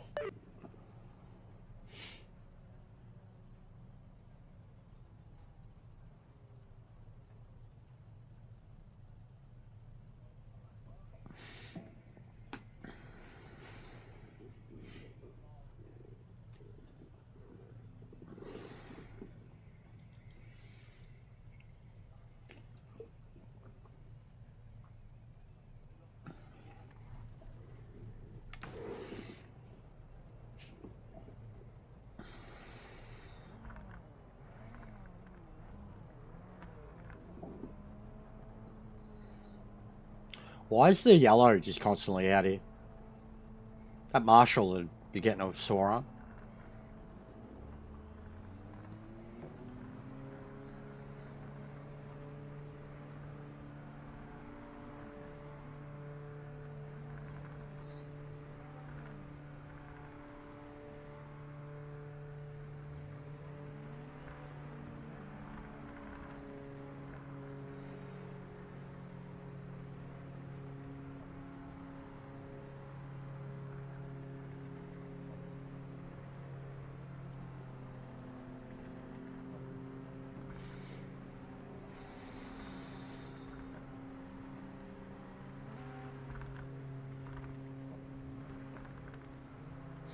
Focus on the lights. Let's get a good launch and hold on to P1.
Haven't had anyone to race in these MX5 races. Where's John? He beat me by 10 seconds.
Final lap. Bring the car home and take this win.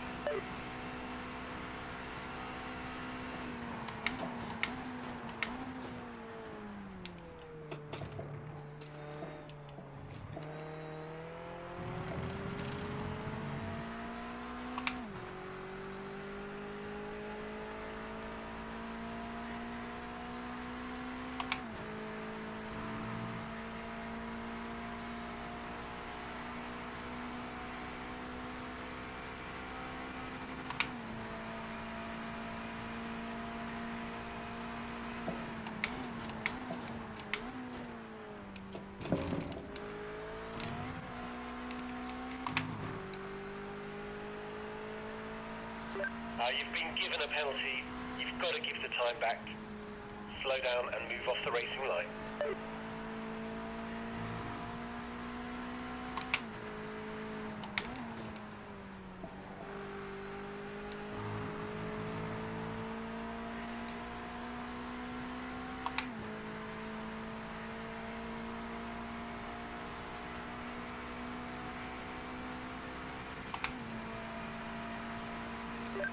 You've been given a penalty for track limits.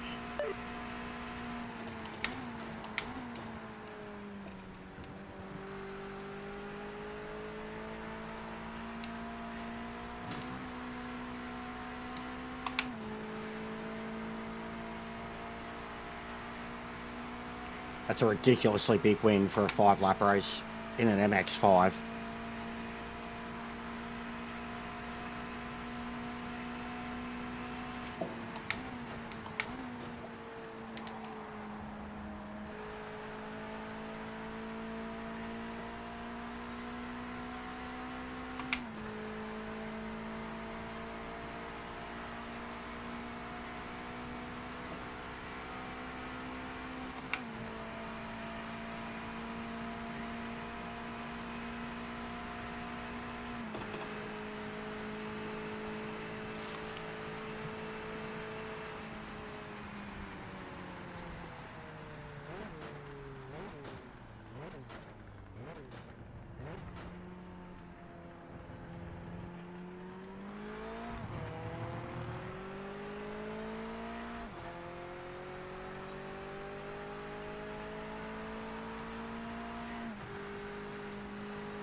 I'm doing well, man.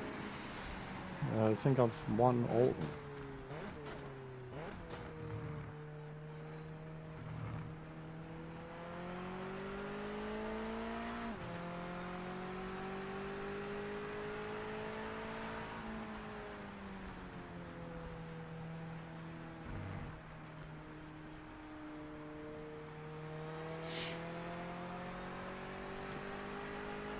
Yeah, it's pretty quiet, bro. I mean, that's been the most for an MX-5 race.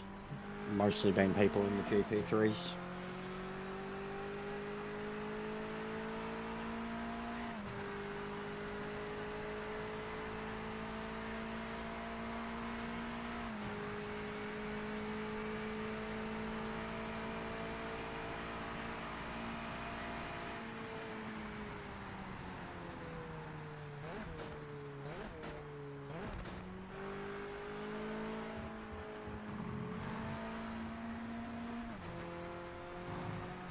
Nice. Yeah, I've got to get used to that car. I just don't want to. It's like the final frontier for me. Yes, mate. Amazing drive. You are the winner. But I've been killing it with the back to basics cars.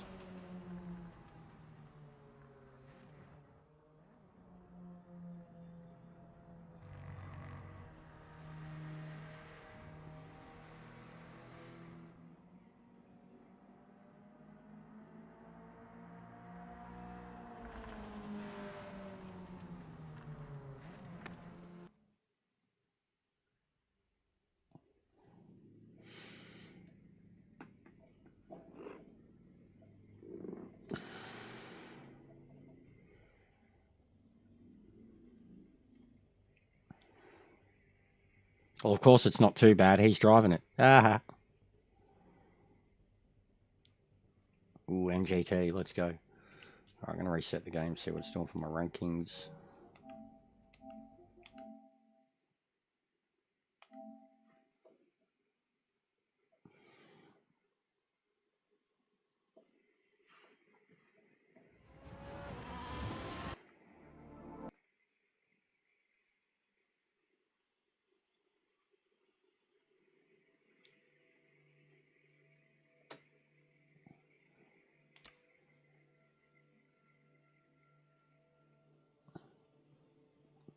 I'm not huge on anime, mate. At all, to be honest. Barely kept up with it in the last 20 years. I think it's all very similar. Yeah, so we've gone up another 3 points today. But my favourite anime recently, 100% the Cyberpunk anime, Edge Runners. That broke my heart.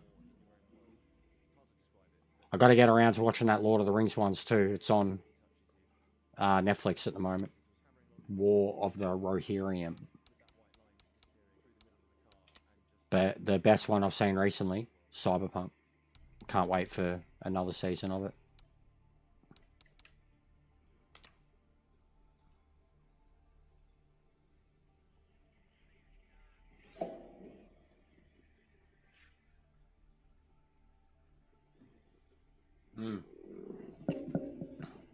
Yeah, I agree, Wilk. I do. I agree. I think they're all too similar. I know there has been good ones, like Attack on Titan's meant to be one of the best in the recent years. But I just feel too many of them are the same. You know, they're all like a teenage setting and a high school setting and some sports team setting. Like, it's just all the same.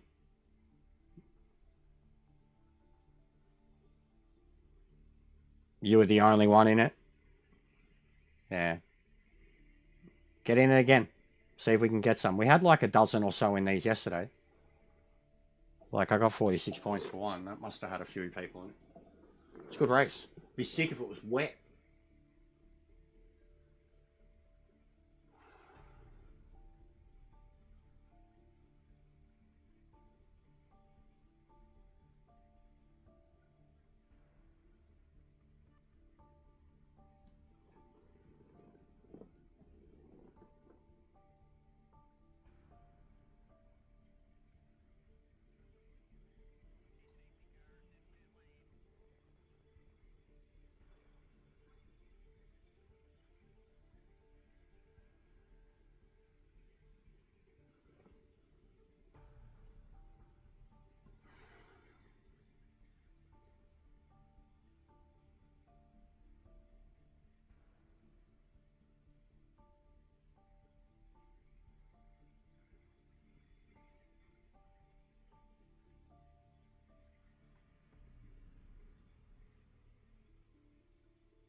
It's not looking good. Yeah, weekends is definitely the only time it really seems to be populated.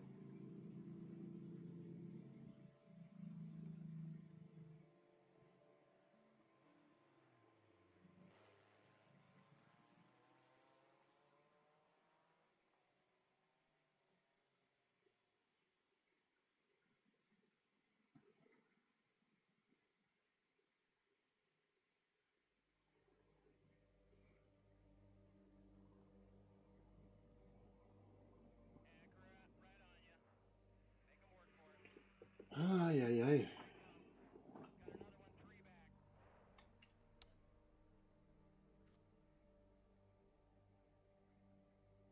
That's pretty dead.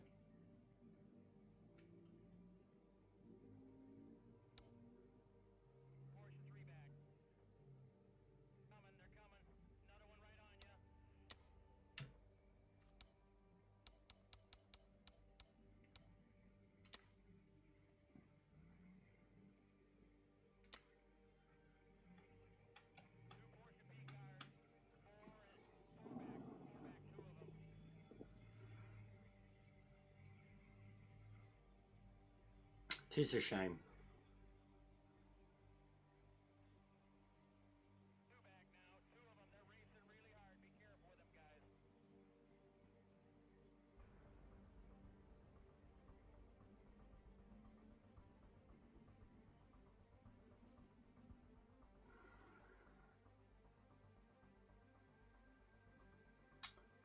Yeah, I've missed a lot of rounds, mate. Obviously.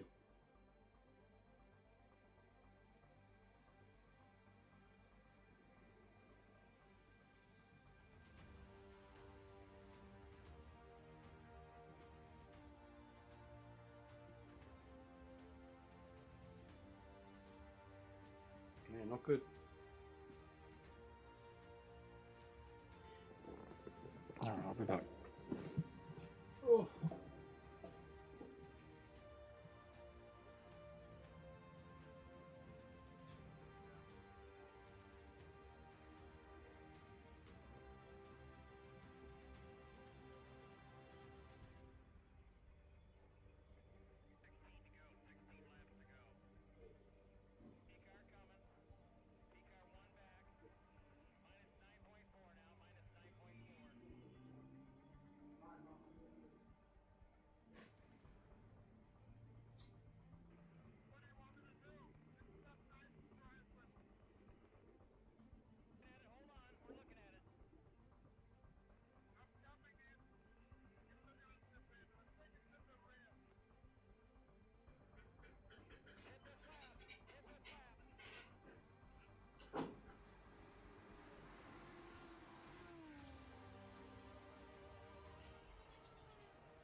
Alright, well at least we got 3 of us.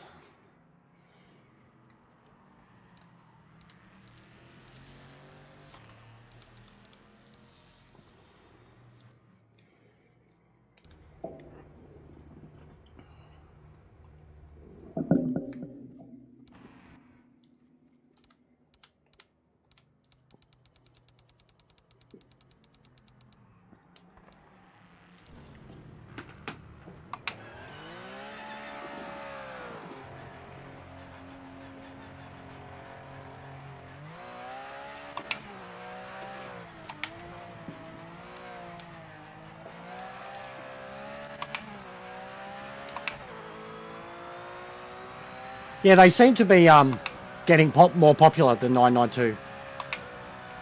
I'm going for him. I'm going for him. I'm going for him.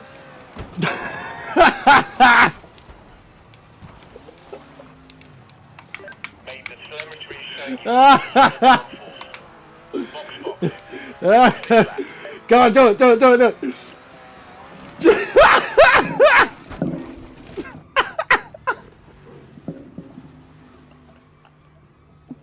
You've got some minor suspension.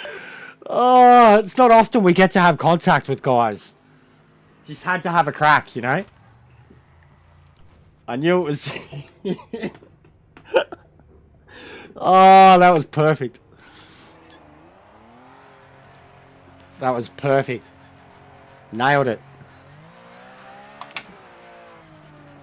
Nailed it. Still trying to kill each other at the hairpin.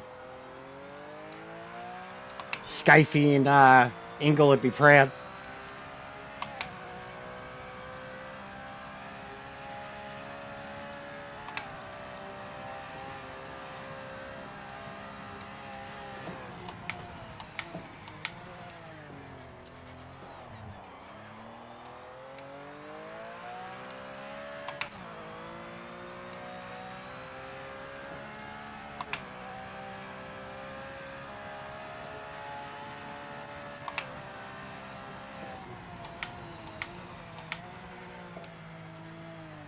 God, you can see how heavily rubbered the track is. There's not even any cars on it. Just realised how much it stands out.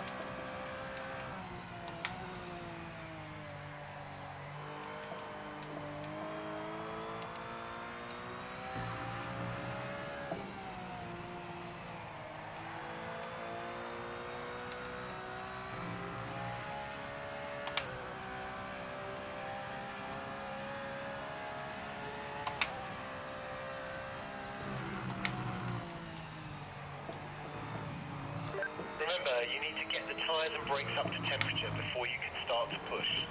I'll tell you when. Whatever, Dave.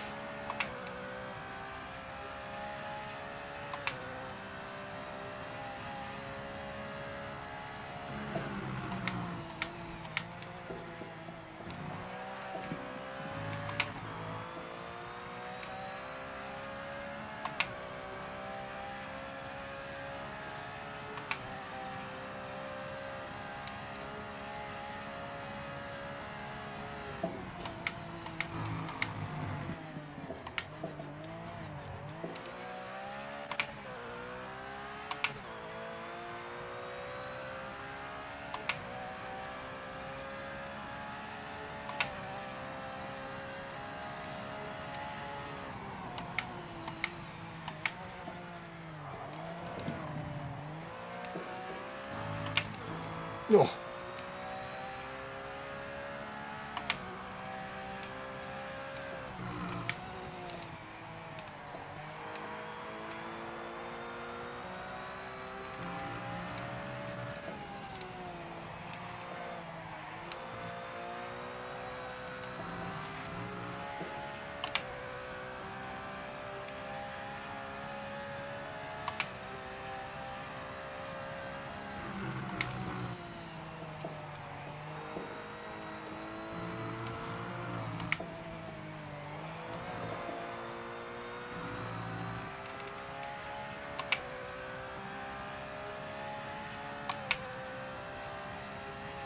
Nice work, that's the fastest lap.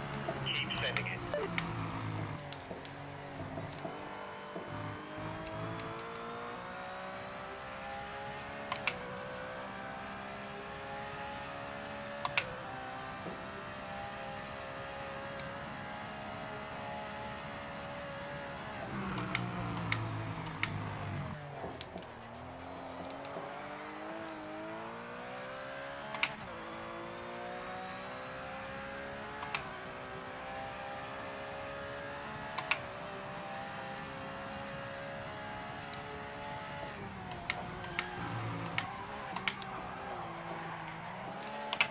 Save. Ridiculous save.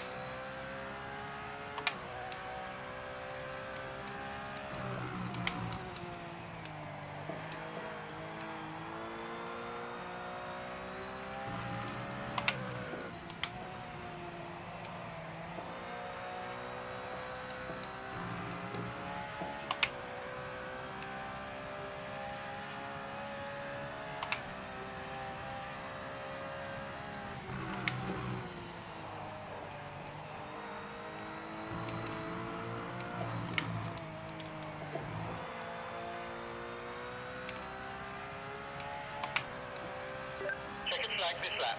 Session's over.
I haven't been too fast with these being lightly populated because it's been helping me recover my ratings You got regardless. pole. Great driving, mate.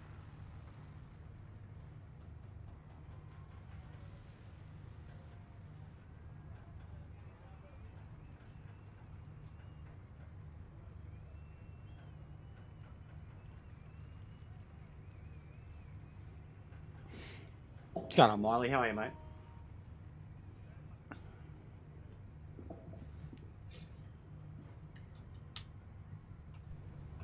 It's pretty quiet around here.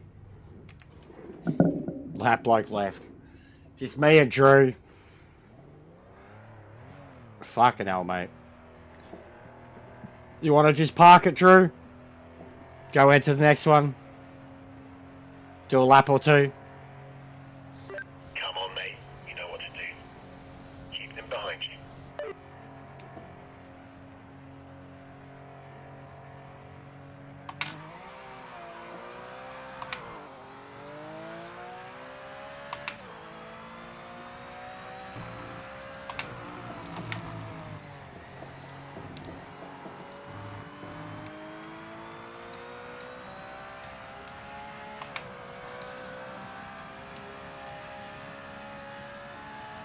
Just a private track day, boys. Couple of Aussie V8 supercar legends just coming over to try out a few of these European tracks. Quiet little track day.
Yeet.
I'm just trying to recover my rating. There's no one entered in any races, bro. We just had like a dozen in an MX5 race, dozen or so, but yeah. We might as well retire and just enter another one.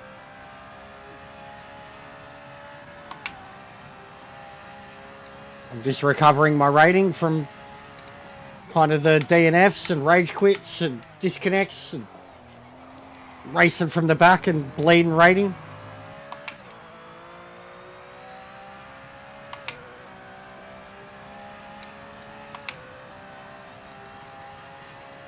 Box, box.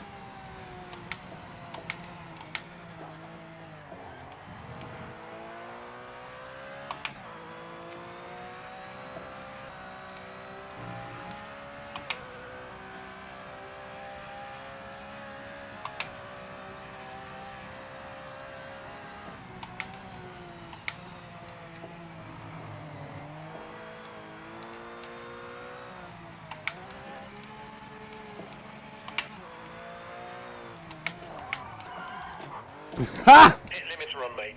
Look for the box and hit your marks. Mad lockup.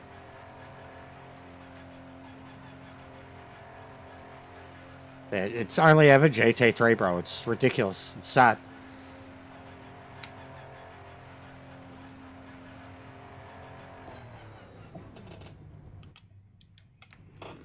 What a race. That's P1, mate. P1.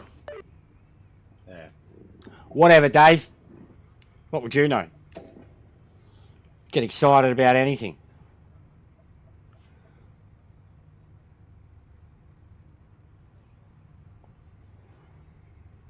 Yeah, it's pretty bad. Hey, Slick, what's going on? Calm down, Nightbot. Yeah, hopefully we can get some more in for some lobbies on the weekend. Because this is a bit abysmal. Yeah, it's a bit dead. John said it's dead. The game seems dead, truthfully. Like, there's people not streaming it now. I mean, I haven't been. Game seems, yeah, like it's struggling. Again.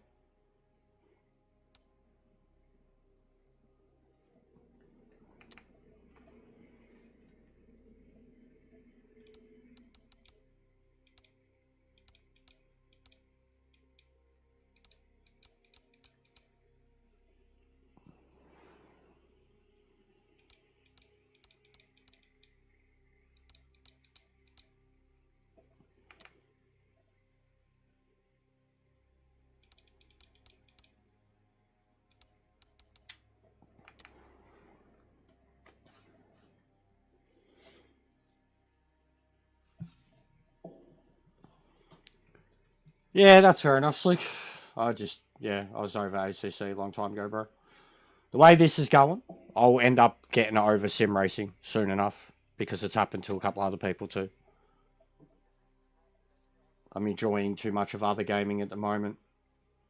So much that I'm not even bothering to stream it.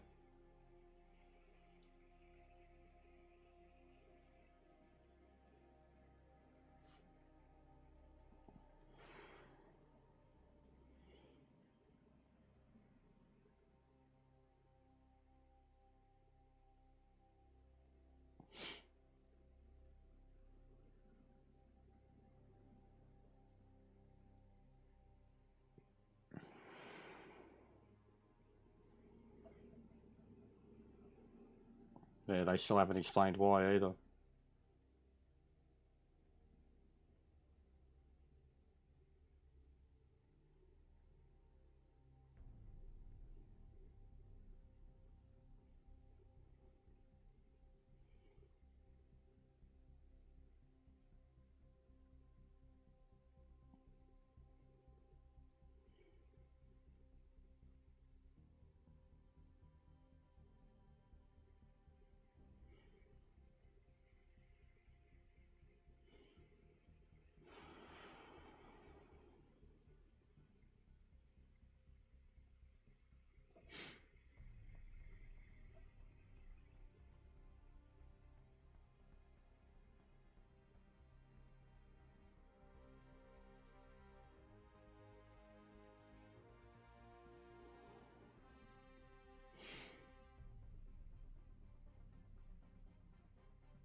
That's why I haven't bothered with the league. I know most of the guys that I have watching me aren't Australian. There'd be no point. Like, there'd be no point.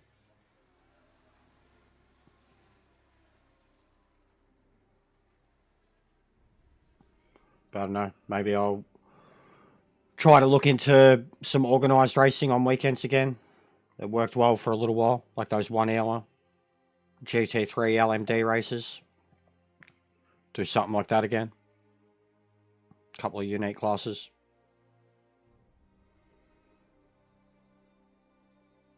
But we need something.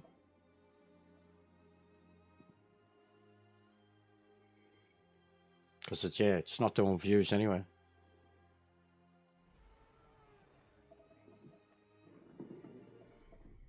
No other streamers getting views for it. The only views it still gets are hit pieces.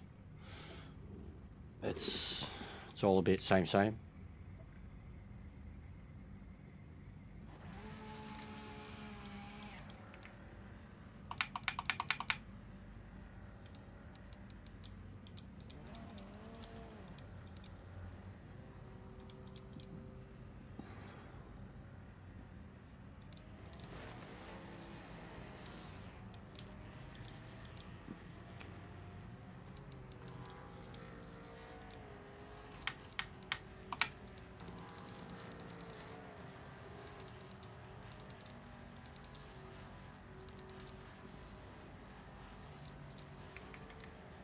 Yeah, well, essentially any 2.0 review was a bit of a hit piece. Kirith, definitely. Hit pieces. And then even other people who are kind of new to the YouTube game and who have got their initial following out of Project Motor Racing are still overall doing reviews saying that it's not good enough, they're not happy with it, they're disappointed in it, but they're still prospering. So yeah, I would say that yes, hit pieces are still very much the go.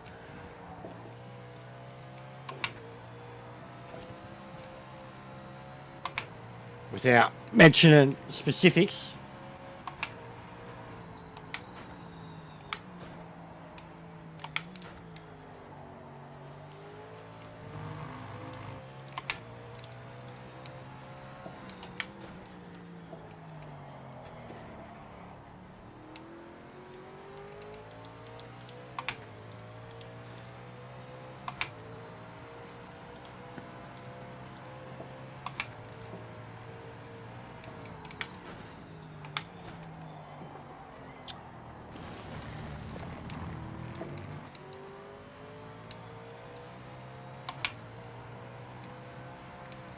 5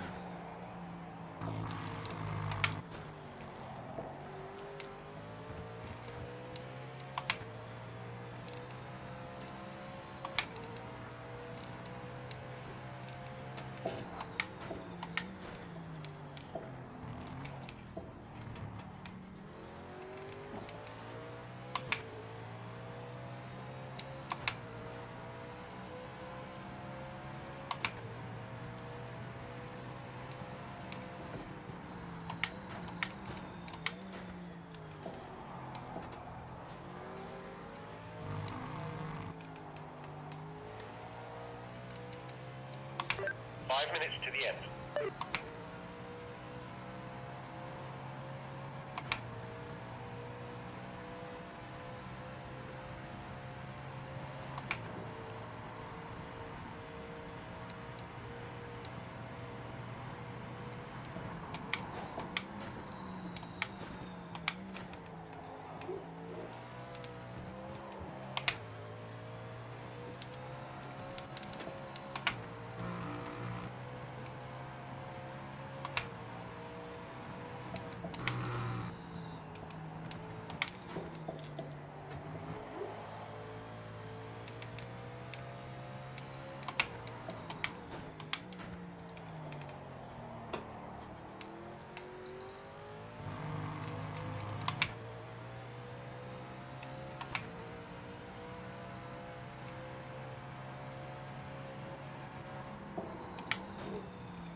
God, it's very rare I get a qualifying when there's no one in front of me like this.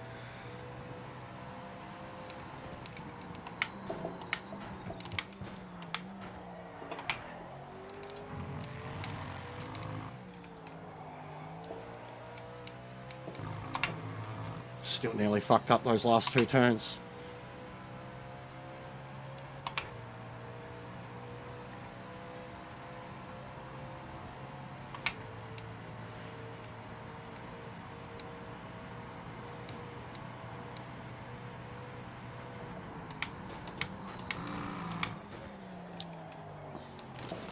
Struggling with this car's braking.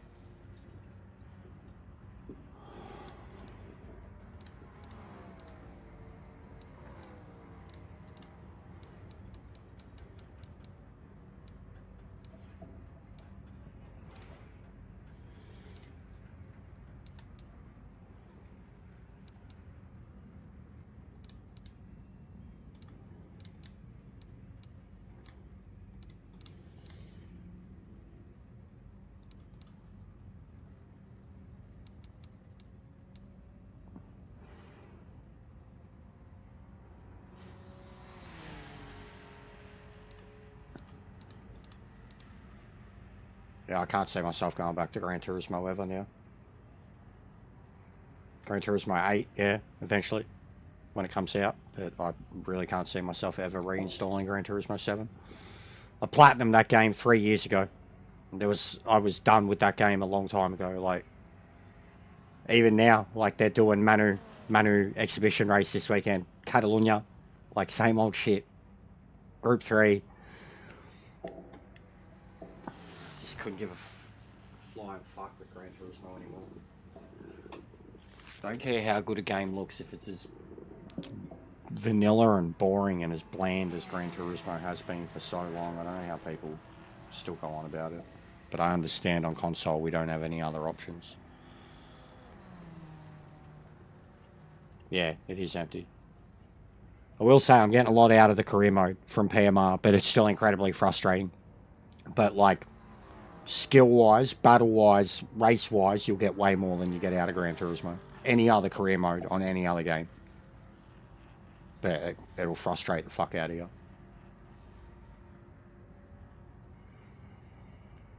I agree. Completely agree. I've been screaming that since 2.0 come out.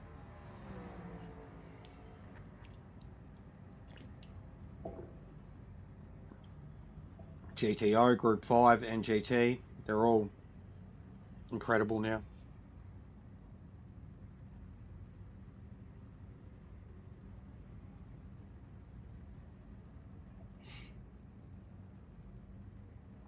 $30 for 30, guys.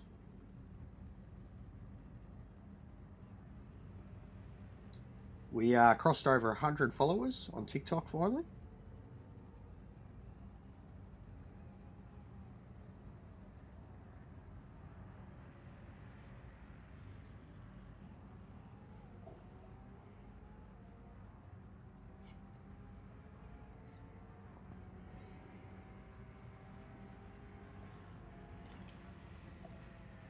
I definitely think this game's more rewarding for the driving. You learn a lot more.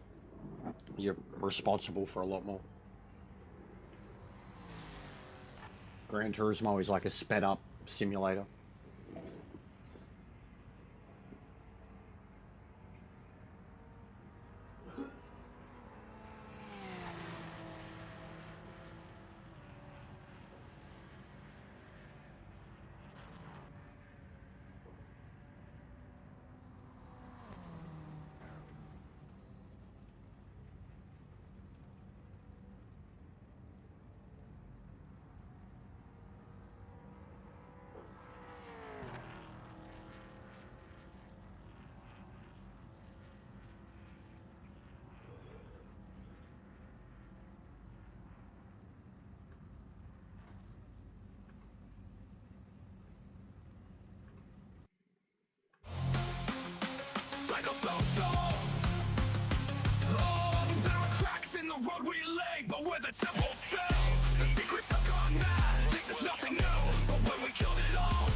Clearly.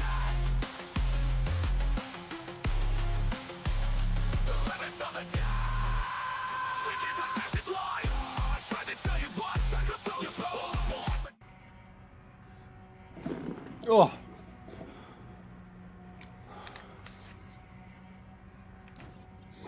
You've got one job, mate.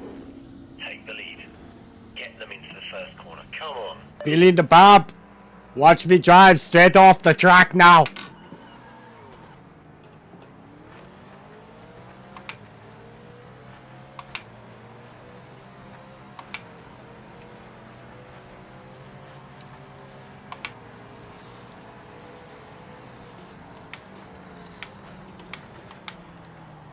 Ah, this car with its brakes, I just can't get them figured out. I just can't get them figured out.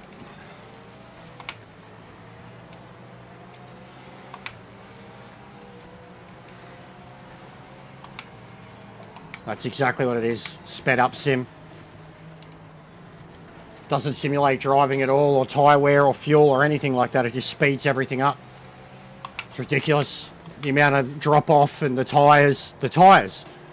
What racing league in the world do your tyres not last 10, 15 minutes?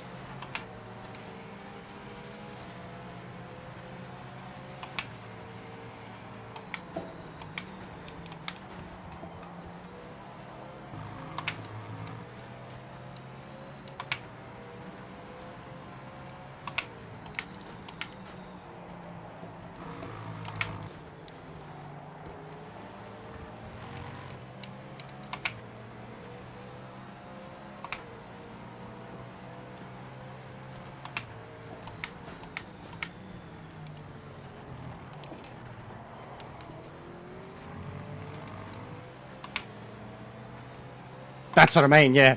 That's what I'm saying. Exactly that. The last time I played it, that's exactly how I felt about it. That no matter how fast, slow, smooth, anything, it didn't matter. Your tyres just dropped off at a rate that was ridiculous.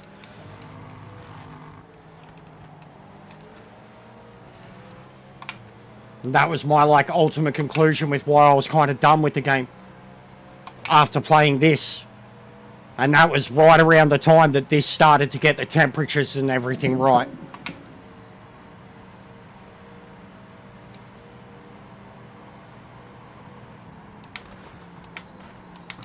Seen that happening.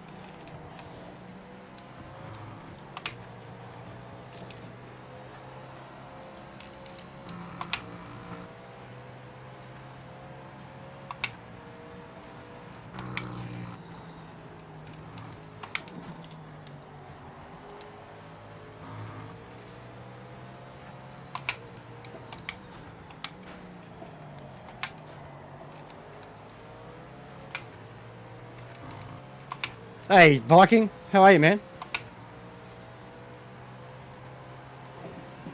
Long time no see. I hope you've been good.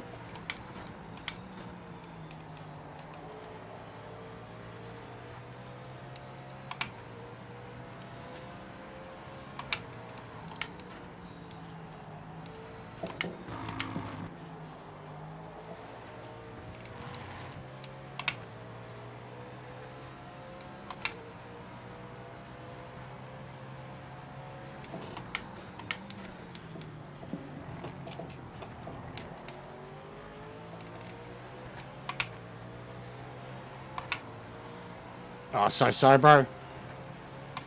So.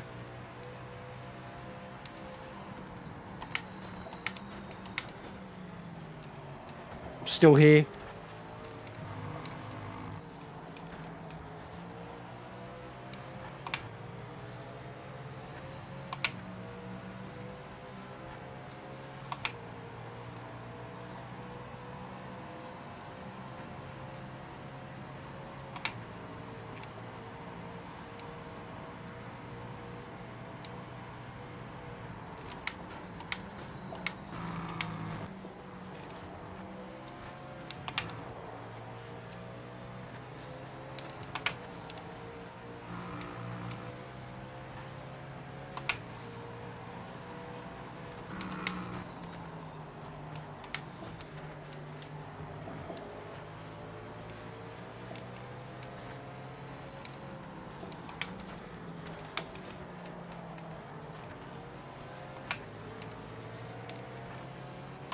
Okay.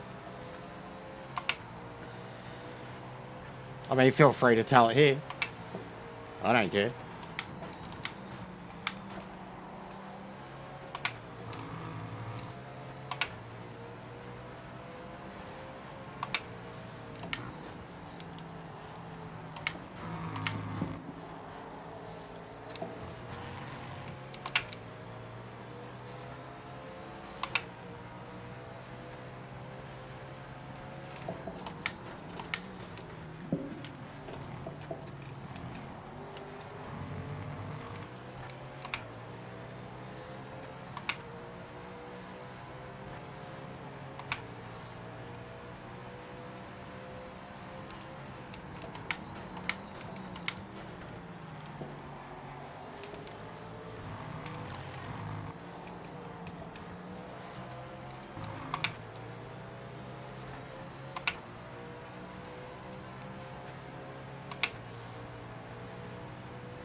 You've been given a penalty.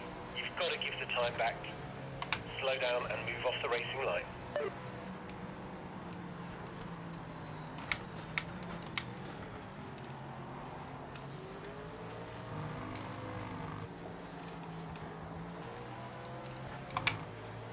I lifted so much and all it did was drop fucking 0.2 of a second. There's no point. Track limit penalty. You've been given a track limit penalty. Take it on the chin.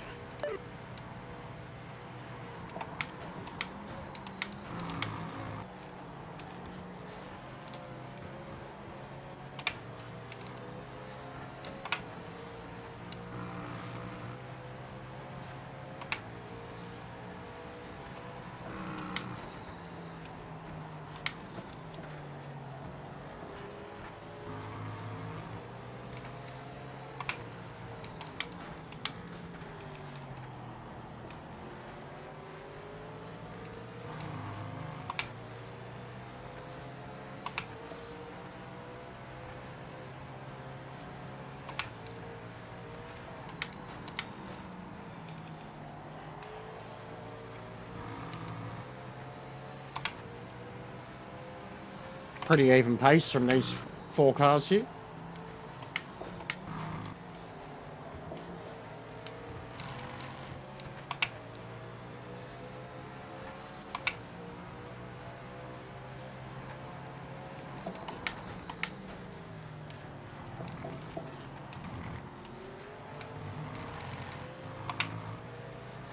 Race director has judged that you've got a lasting advantage. Give the time back. Slow down now. Slow down now.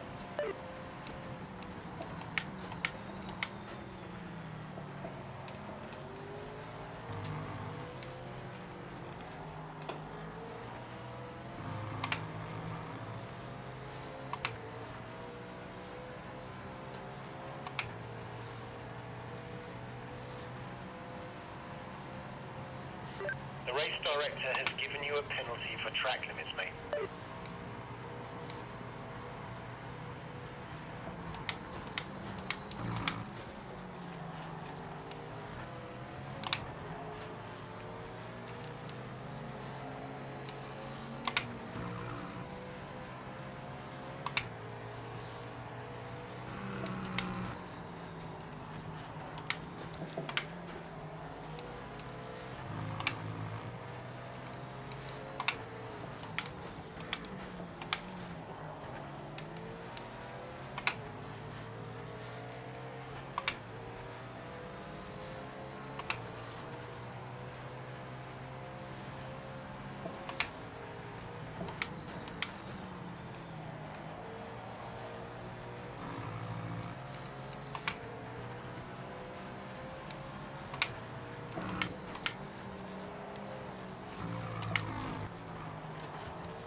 Good race. Getting low on fuel now. Box, box. Box, box.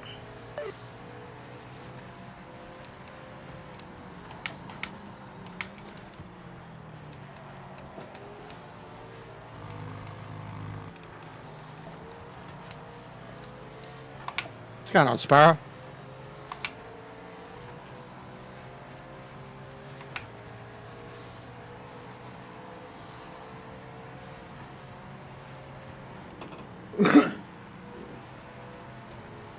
Oh, the guy had too many penalties. Pano gets the win. That's mad.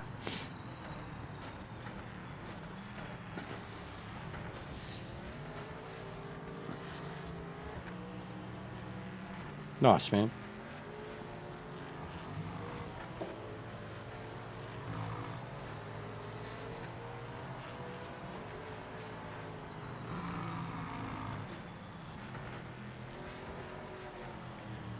Yeah, not bad.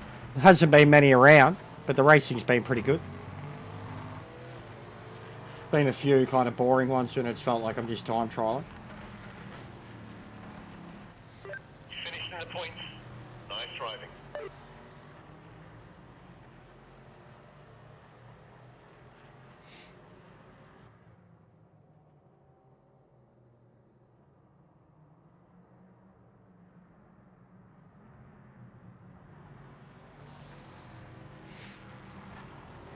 No worries, Drew. See how much longer we go.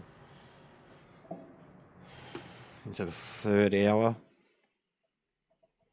Probably the most people we've had watching only just now.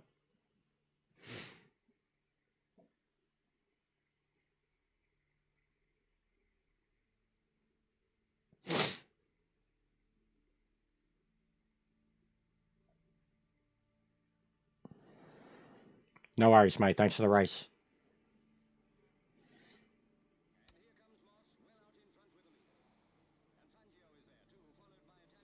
Mate, I'd be killing it in this series if I'd actually done it. Oh. Check that rating again.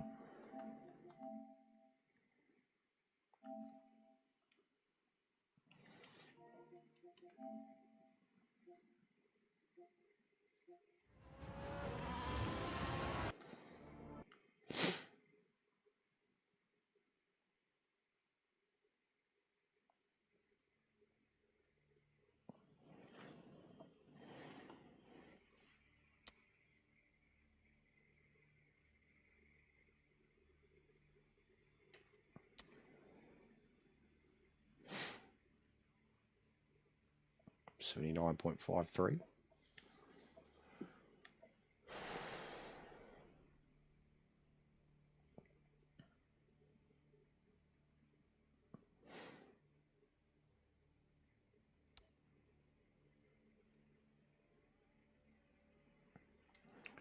Yeah, we might have to fucking close it down. There's no one around.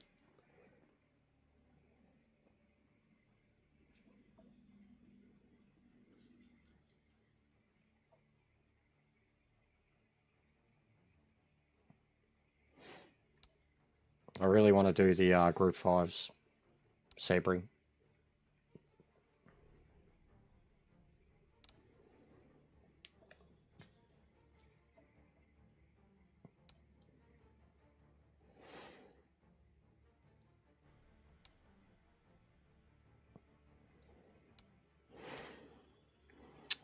Killed it. Night 2 was incredible. Wasn't perfect, but it was pretty fucking good.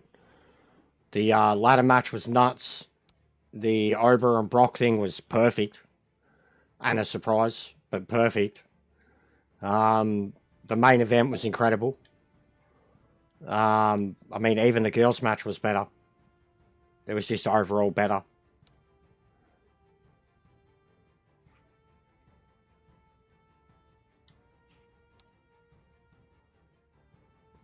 Just, yeah, much, much better, man. But yeah, night 1 was trash. One of the worst nights of Mania I've seen in a long time.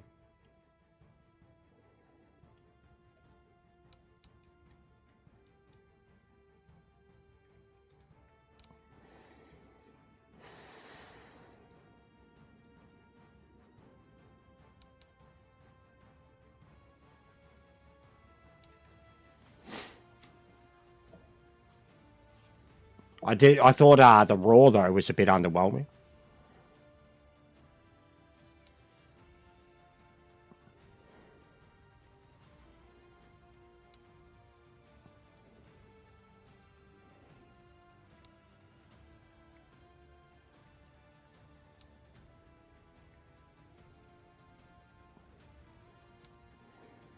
Yeah, no one's showing any love to the MX-5. Fucking look at the points I'd be getting for him, too.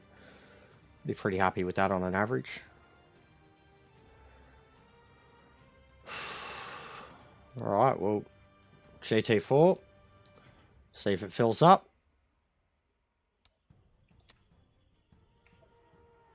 But we might be shit out of luck today, guys. It's just looking dead. Like, the game's, honestly, anybody's who's keeping the rose-tinted glasses on at the moment it's getting a bit much. Like,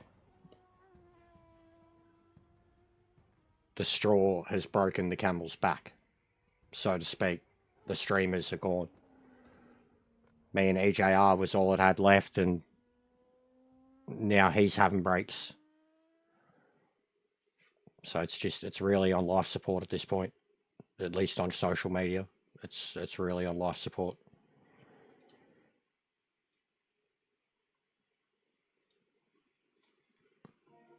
And yeah, lowly populated races, or the same races being the only ones populated, don't help. We can't host leagues because we can't get connections and contact and penalties and all that. Lobbies, you get a good turnout, but then the racing slop. The game's on life support, mate. There's no... The hype, like, and they can only do so much with 2.0, you know, but like the hype is dead. We're what, nearly a month out from 2.0, and the hype is dead. Like, the game's back to, like, it's almost in the exact same reputation that it was a few months back, in terms of it's just still not enough. You know, it's still not been, yeah.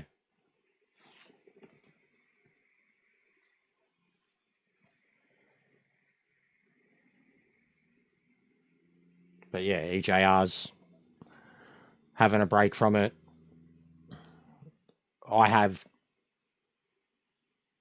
I backed off because of the trolls. That was the main reason. Got a lot of other frustrations with it, but in terms of why I stopped streaming it, I was just like, well, I'm the only one who's got people impersonating me, and fucking just stopped, you know, like, and no one could do anything about it. So sick of complaining about it, sick of having it happen, deprive them of the opportunity. No worries, mate. Thanks for dropping in.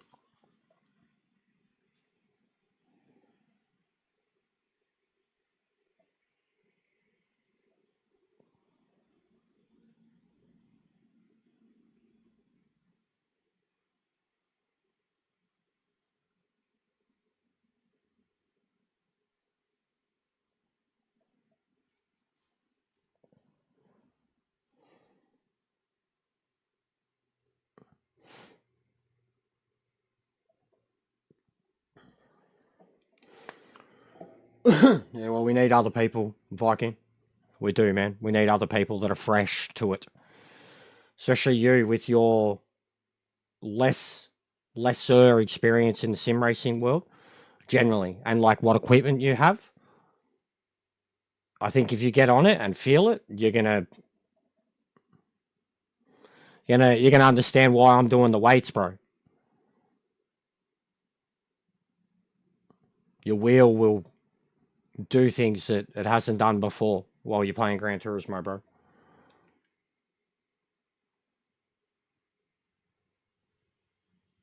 But yeah, it needs more. It does need more social media presence, more people to get behind it, more people that are fresh to it, that haven't dealt with it from day one. Because in terms of the people that have dealt with from day one, there's barely anyone left that's still outright supporting it, you know, every day. There's no one left. No one. Me and EJ are the closest you can get. And even we're having breaks and getting over it. And for different reasons.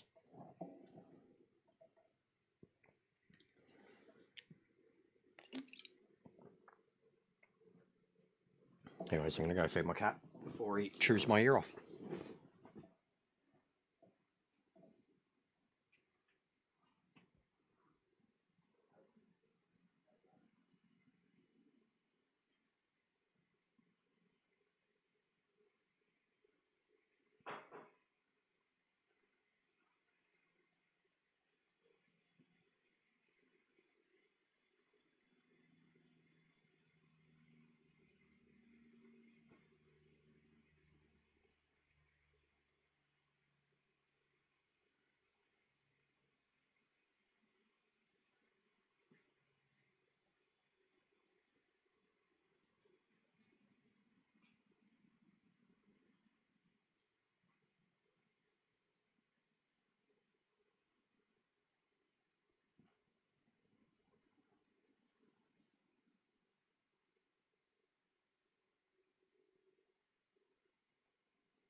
Oh.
Alright, well at this rate guys, this will probably be the last one.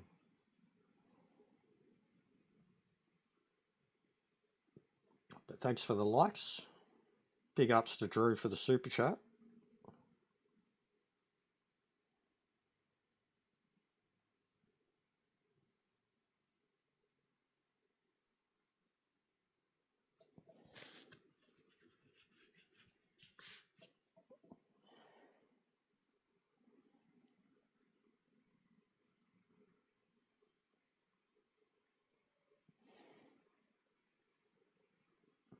At least we got another successful 30 for 30. I think I'm going to finally stream some Arc Raiders later to Sabo.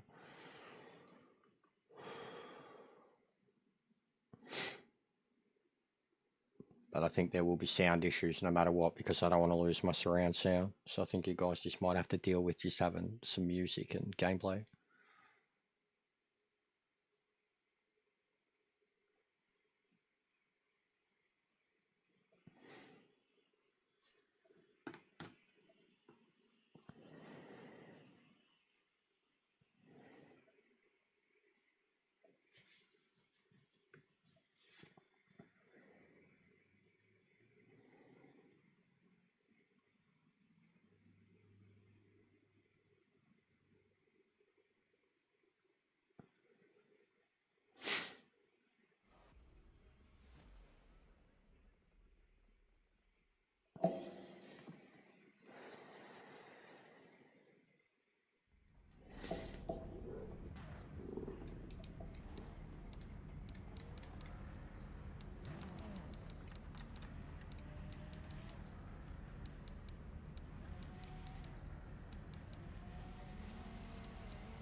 got 5 minutes left.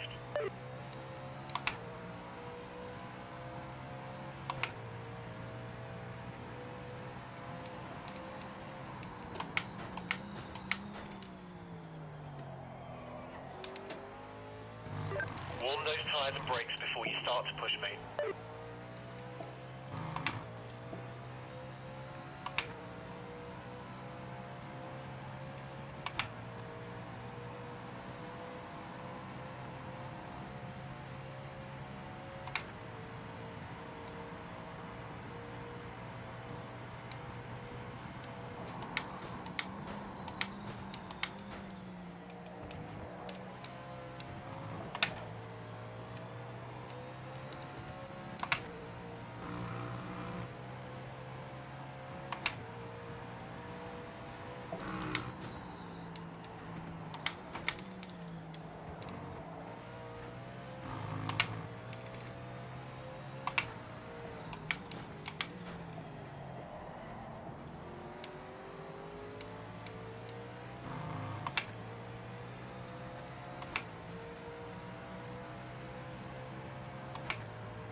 What's going on, Ming? How are you, mate?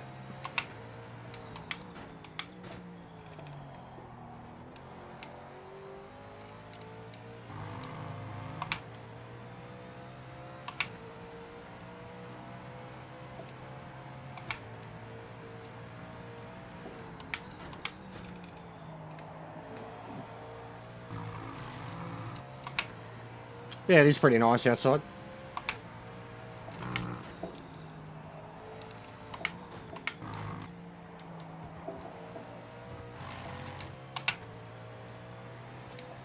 Nice. Yeah, I went for a walk this morning myself.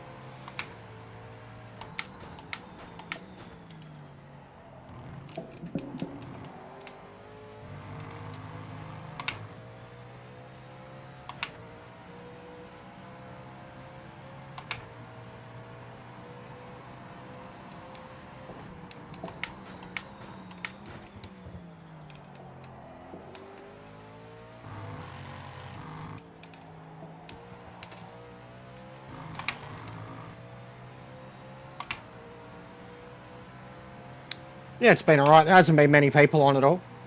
Not many people watching either, but the racing's been fine.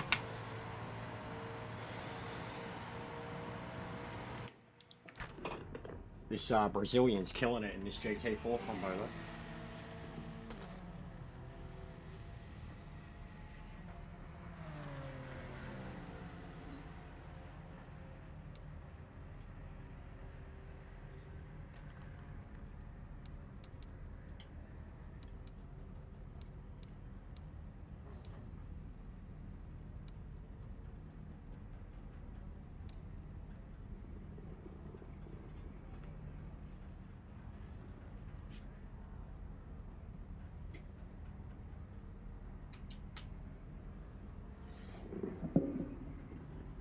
Oh yeah, probably be the last one, mate, because it's been pretty quiet.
That's P3, mate.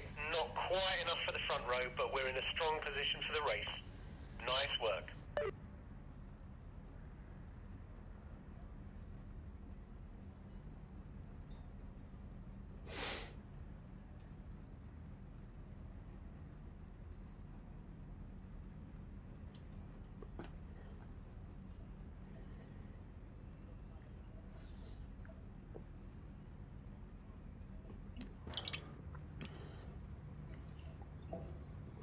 Alright, last race.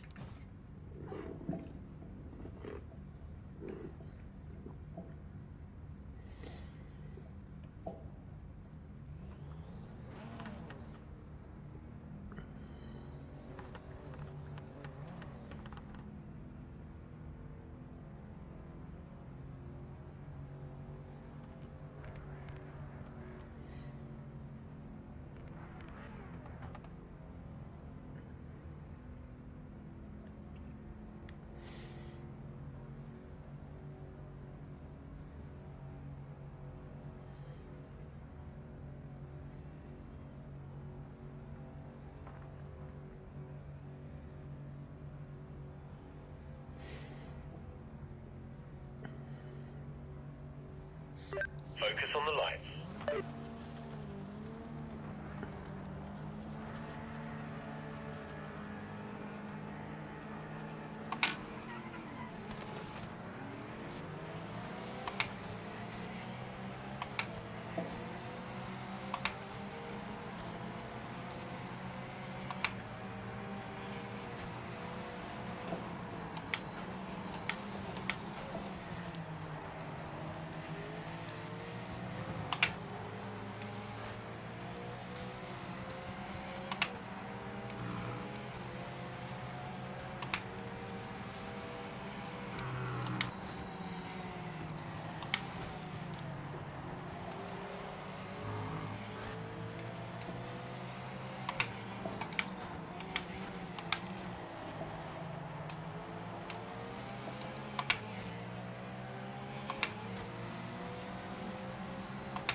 Oh god! I tried everything I could to save that, and it just wasn't happening.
That was a crazy lap 2.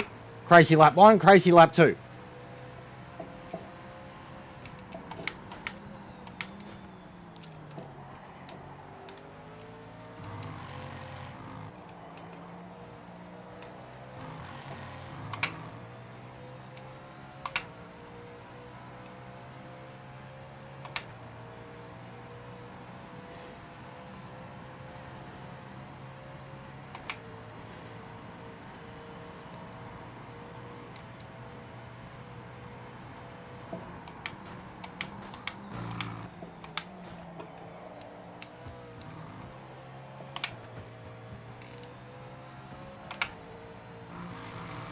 Oh, wowee. Pushing those limits.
They're very easy to drive, I think. Very easy to drive and also a pretty competitive group. I mean, this guy's killing it in an Alpine.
the fastest lap I've done around here.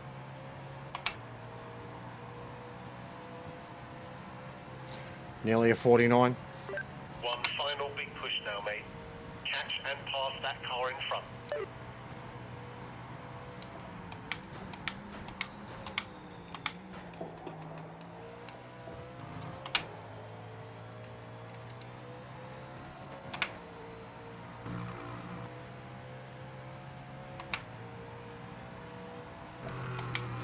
Good comeback again. Had a few of them today.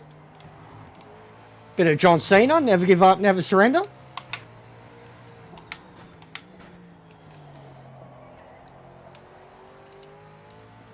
Cena still wins.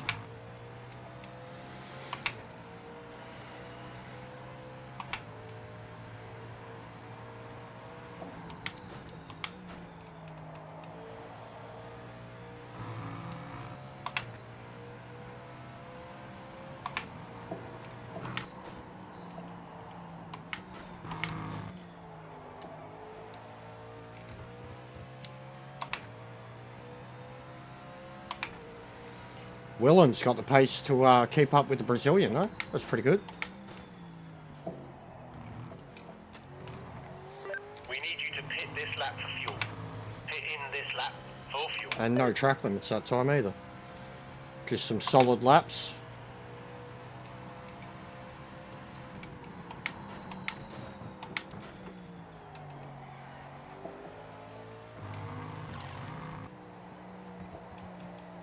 Uh-oh.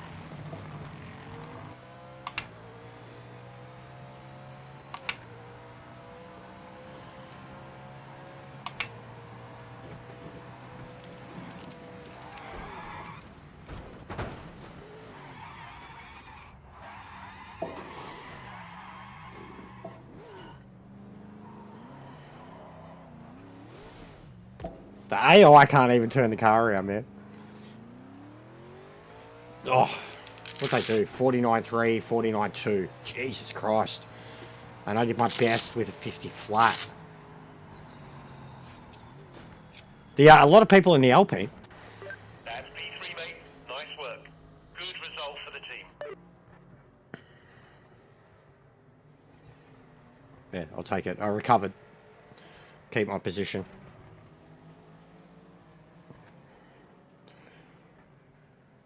A view change button. You couldn't see. How come you couldn't see the whole race? What car in you?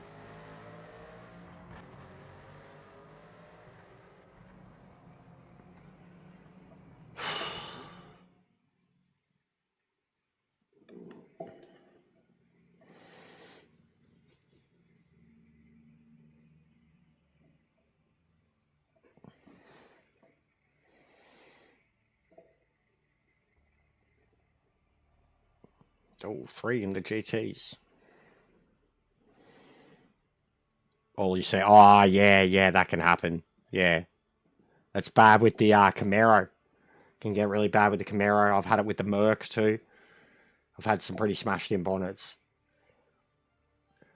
All right, I'm done. Enjoy. I would stay on. Looks like there's a few going into the GT one, which is good. But I'm done. Gonna go have some lunch, chill out for a bit, and then jump on some Arc Raiders, which I might set up a stream for later this Savo.